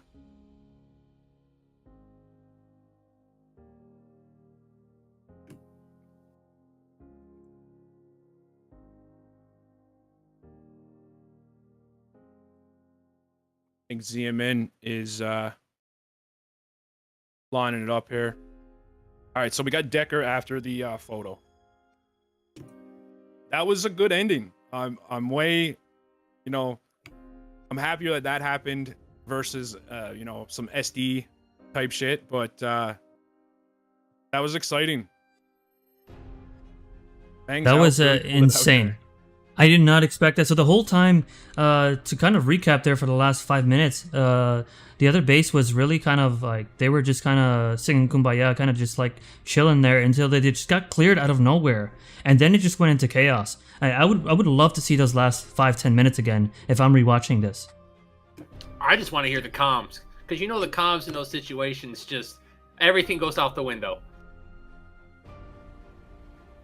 And Alb, we Yeah, might be able to 100%. get Flair in here as well, by the way, if we need to. Is he you here? Yeah, I'm here. Okay, Flair. What's what do you have any idea what happened at home there at the last second? Yeah, it's a good question. All of a sudden, like, we were just chilling and we were swinging offense, and then we were cleared. So I was hoping that one of you guys could tell me, because Can you name names? Who said guys were clear? Who said it? I don't want to name names, but you know, it was Decker. It was Decker that did it. You got cleared. I wasn't expecting it, man. You guys had some solid pressure, and you know, it basically was just a permanent turtle there for 20 minutes. Also, I want to say in the semifinals game, man, you played it perfect. Switching back and forth to infill, you really had those guys, you know, second guessing every move. You disrupted their offense a ton. I think that had a big part to play in winning that match. Yeah, I think the new kind of meta, if you want to call it, is just doing that quick class swap while it's available. I don't really see many players doing it. It's such a powerful mechanic in this game right now. So if you know how to play infil and you're playing infantry, you know, definitely swap back and forth with your offense, and it does keep the defense guessing, and you can also help out your own defense by swinging home and pushing out. So I mean, it's definitely something that I think more players should look to do. Yeah, 100%. I agree with that. Flair, other than you on this squad, who else was, you know, shot calling? I guess you were on the offense. Was there anyone on defense shot calling, or was Decker in the semifinal shot calling from Spec? How did that happen? Yeah, Decker was doing spec info in the semifinals while Plaps played. So Decker was doing really good swing calls from spec. He was also doing a pretty good job in the last game, but obviously occupied. You know, surprisingly, Mites actually stepped up with a lot of calls, and he was really engaged and active. And he made a lot of good calls, and you know, telling Colossal to stay offense, telling Tyrael to go offense. You know, keeping that pressure up. I thought like the communication all around was actually really good for the whole team. But yeah, the spec info, Decker, and you know, Mite stepping up. Awesome. Hearth, you got any questions? No. I do want to give congratulations to Flair for the championship, and obviously for other things going on in his life right now. Yeah, 100%. Congrats, Flair. That's great news, man. And, you know, congrats on the championship. The lesser of the two exciting things. Great. No, I mean, this is close. This is close. No, it's definitely other things going on. Are we going to see you back next draft league, Flair? Oh, I'm going to say probably not. Like, MVP was my wife for a reason. So we'll see how things go, like when the draft league lands and how life is. But I'm currently not planning on it. So it was nice to get out on a win here. 100%. Well, thanks for coming on, Flair. We appreciate it. And congrats once again, man. You played phenomenal. Yeah, bud. Thank you. All right, guys. We got Decker in here now, the captain of CBC, taking that victory. Decker, how's it going? Pretty good. You can hear me, I assume. Yep, we can hear you. Congratulations. I got a question right off the rip for you. What happened at home there? We need to know. That was a miscoordination between Amok and myself. It made it more interesting. We wanted a stupid base that shouldn't exist, but hey, it made it more interesting. Yeah. What a poetic way to finish this goofy ass league with sudden death. At least we didn't play sudden death though, so that was our way of not playing sudden death. Yeah. No. Was it Amok or you? I think it might have been me. Okay. I attached, as far as I know, ate a grenade. Again, kept it interesting. It's crazy. We weren't really paying attention to your base at all, and then Hearth called it out that you guys were cleared. I also wasn't paying attention to my base, so that's fitting. Oh man, congratulations again. You guys played that really well. The last 2 matches just go to show that, you do have the best team in this draft league. You picked it perfectly. You said earlier when we interviewed you that you already had your team figured out before you even got into that draft. You knew who you were picking, you knew which players you wanted, and honestly, you picked it perfect. I don't know if other players maybe put as much energy into it, captains, but you definitely played it perfect, man. You had a great squad, and it proved tonight that it is definitely the best squad in this draft league. So congratulations. Thank you. Appreciate it. It was fun. We'll be back again. Flair might not be, but I think most of the folks in the squad will be around again. Some of them even talked about wanting to captain next time, so I'd say it was a success on that front. That is awesome. Are you one of those people who might captain again? Probably not, but we'll see. I love that. It's good that more people are stepping up to be captain. ZMN mentioned to me last week. I asked him like how many people actually applied for captain, and he said that he just had enough, and then a couple backed out last minute, and he had to ask a couple people to step in, like Metal, for example, and step up to the plate and help out and do it. And it kind of worked out for the best. We heard Mecca earlier say he would captain, and now you're saying there's a few people on your team saying that they would captain. So I said it earlier, and I'll say it again. I believe that this draft league was a complete success. ZMN did a phenomenal job bringing back all these players, man. I don't even understand how he did it. But a lot of old players came back, and a lot of new players are in here. And, in my opinion, it was a great draft league. And, I'm looking forward to season 2. I'm sure you are as well after that win.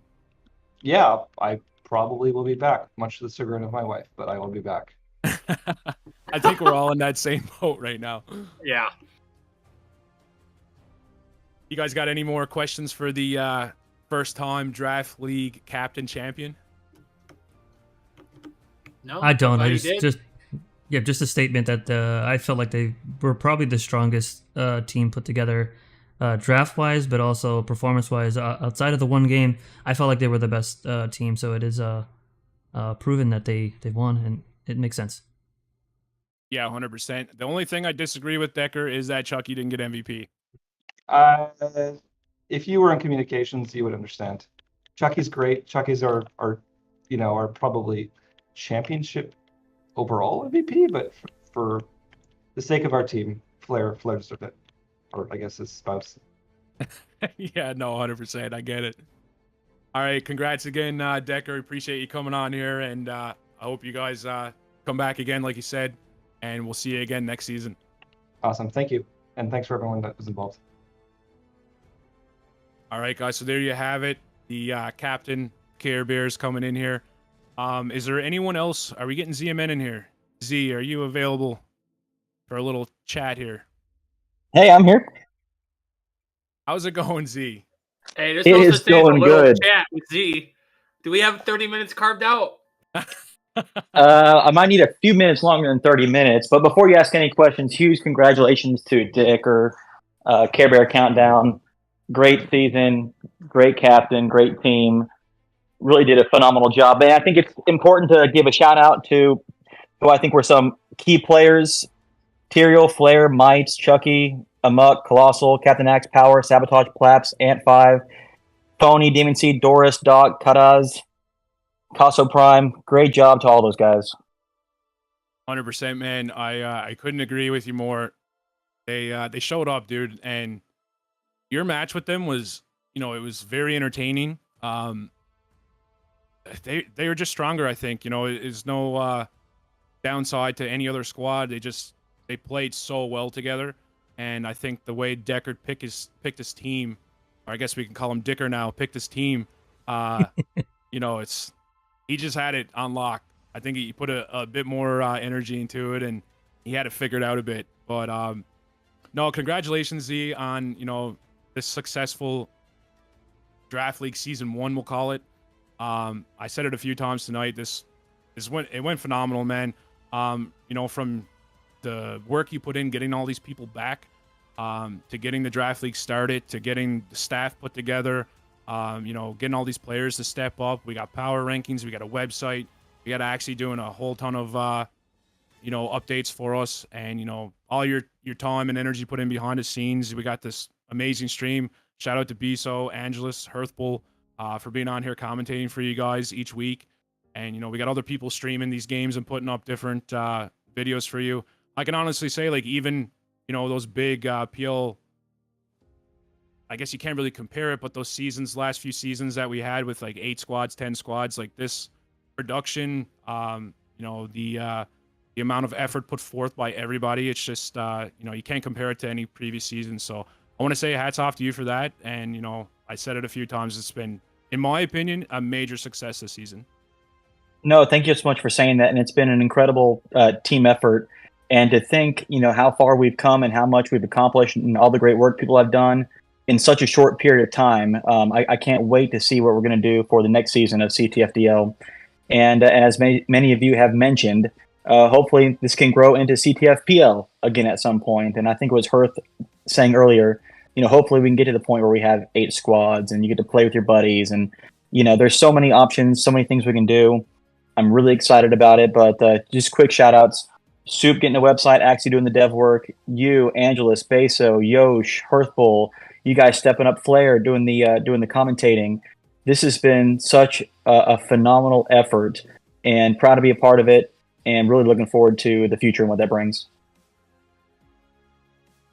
Yeah, 100%, man. You said it. You said it great. So you just mentioned, future draft league, future seasons, maybe a future PL. I know everyone's dying to know, and I've kind of been quizzing you up on it as well. Do you have any, teasers, any, hints for us at what we can see coming up? Is it going to be another draft league? If so, when are we going to do it? Is it going to be in the USL off season in maybe 7 weeks? And if so, when are you going to do the draft league? Yeah, great question. So certainly we're going to have a season 2 of CTFDL. It will take place during the next USL off season. I think their season, including playoffs, will be about 7 weeks. Between now and then, we're not going to let things get stale. We're going to host dueling tournaments. We're going to incorporate cash prizes into that and buy-ins to participate. We're going to have PC dodgeball tournaments. We're going to bring back Kills Jew Monkey for a total infantry flagging tournament. So we're going to have some activities to do aside from just our OVDs and mixes leading up to CTFDL. But what I'm really looking forward to doing is getting some community feedback regarding how CTFDL Season 1 went, incorporating new settings, new rules, new changes to see what we like next go around. So by the time we get to CTFPL, we'll have the rules and the settings and procedures that the majority of folks like. So really looking forward to this. I hope everybody else is too. And then most importantly, we had 113 people register this season. I'm really hoping to get 120, 130, 140, so we can have 8 solid active squads or teams for next CTFDL and continue to grow this even more. Yeah, 100%. I mean, 113 registered players, that's pretty crazy, man. If you count what USL has right now as active members, like, that's way more than what they have in their league. So, I mean, that's huge for this first season of this. And I know a bunch of people who aren't playing this one have already told me that seeing how successful this was, that, they're kind of kicking themselves now that they didn't participate, and they will be participating in the next one. So that's good to hear. I hope we do get the 120, 130 players involved. So it would make a big difference. What's your opinion, Z, on potential for a salary-based type league? Obviously not in the next one. I know we need to do another couple draft leagues, maybe 1 or 2, just to get the player base up there. But do you think that's something that is on the books for CTF? I think it's a great idea because the big driving force behind why a draft league was the route we went is we wanted to ensure that we could spread out the competition. Well, I know myself included, we all like to play with our buddies and play with our friends, but I knew it wouldn't be healthy for the league if we had 1 or 2 squads that were just overly stacked and kind of stomping all over the competition. And so a salary cap is something that for a players league could help ensure that some of the competition is spread out some. So I certainly think that could be an interesting option. And at this point, anything's on the table, and we're open to good ideas. So, since we're the number 2 pick, I'm guessing your salary will be pretty high. Well, if you look at how the pick goes and for compared to how you end the season, I think I fell back to where I probably belong. So. Oh, man, you played really good, dude. Especially last week. I gassed you up there a little bit in the semifinal game before it started.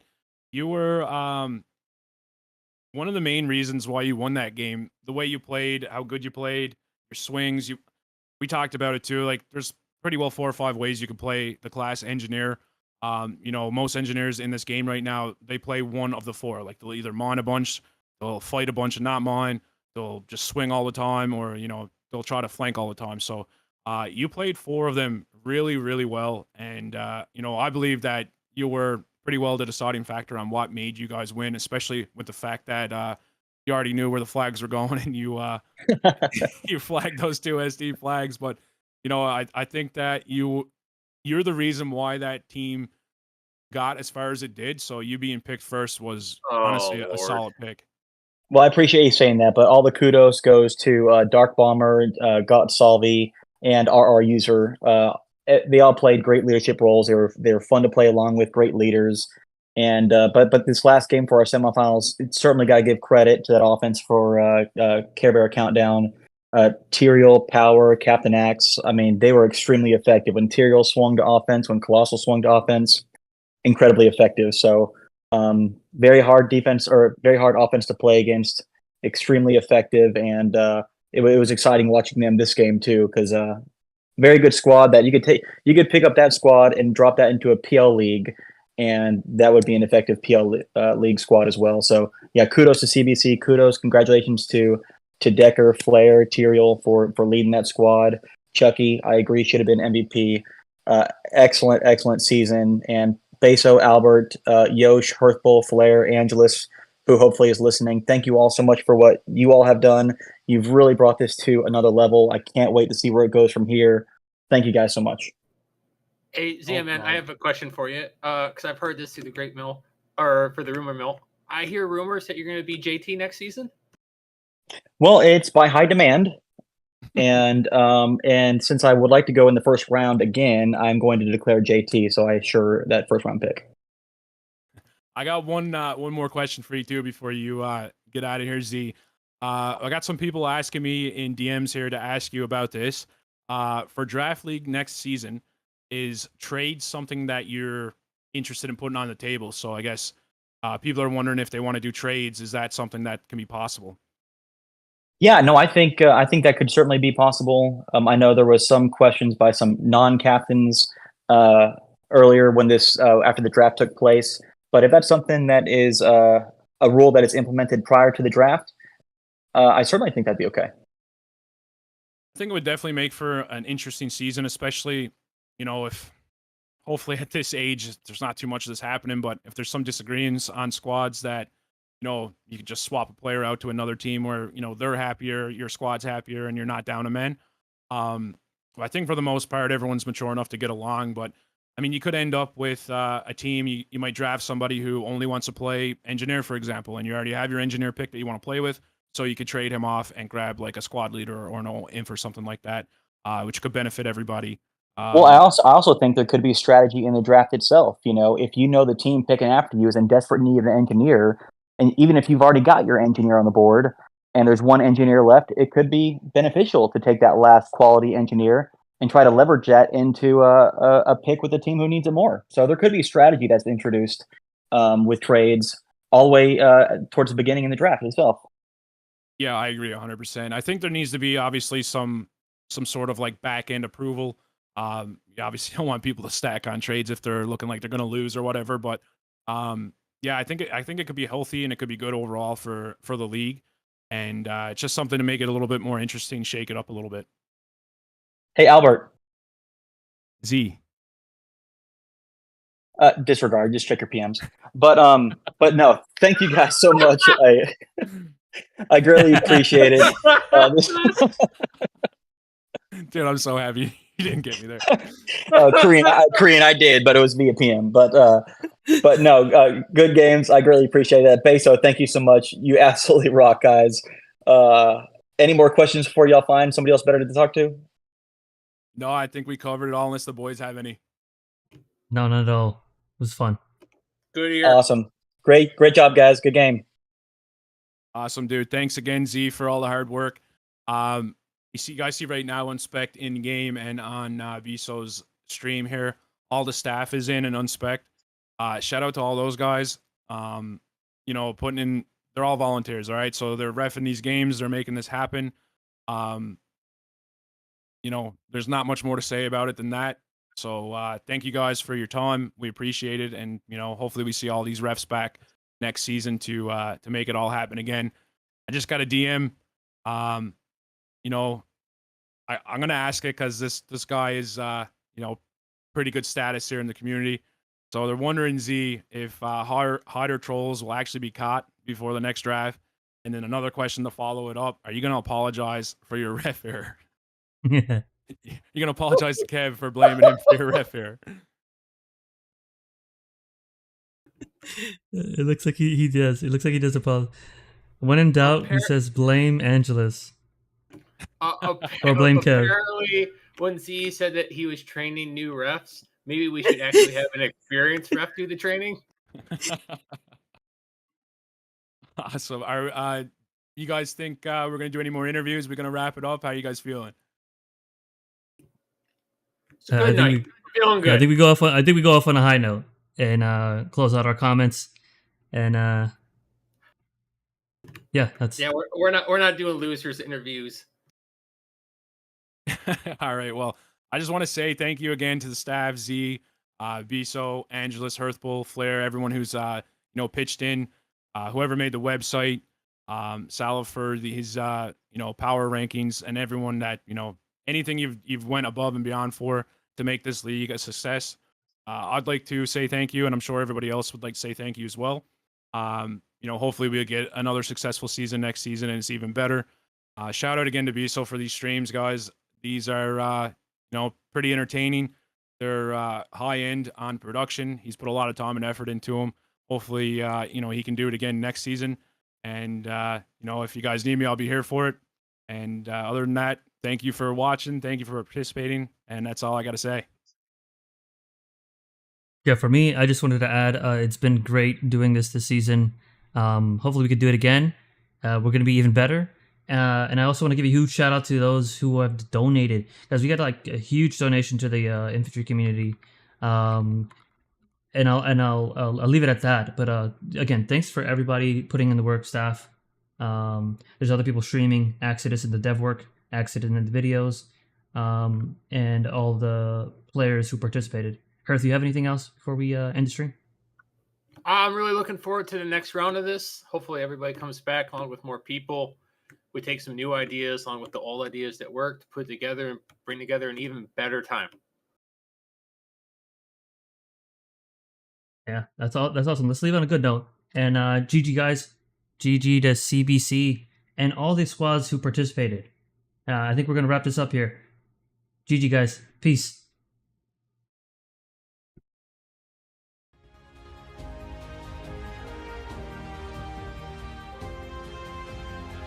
Thank you.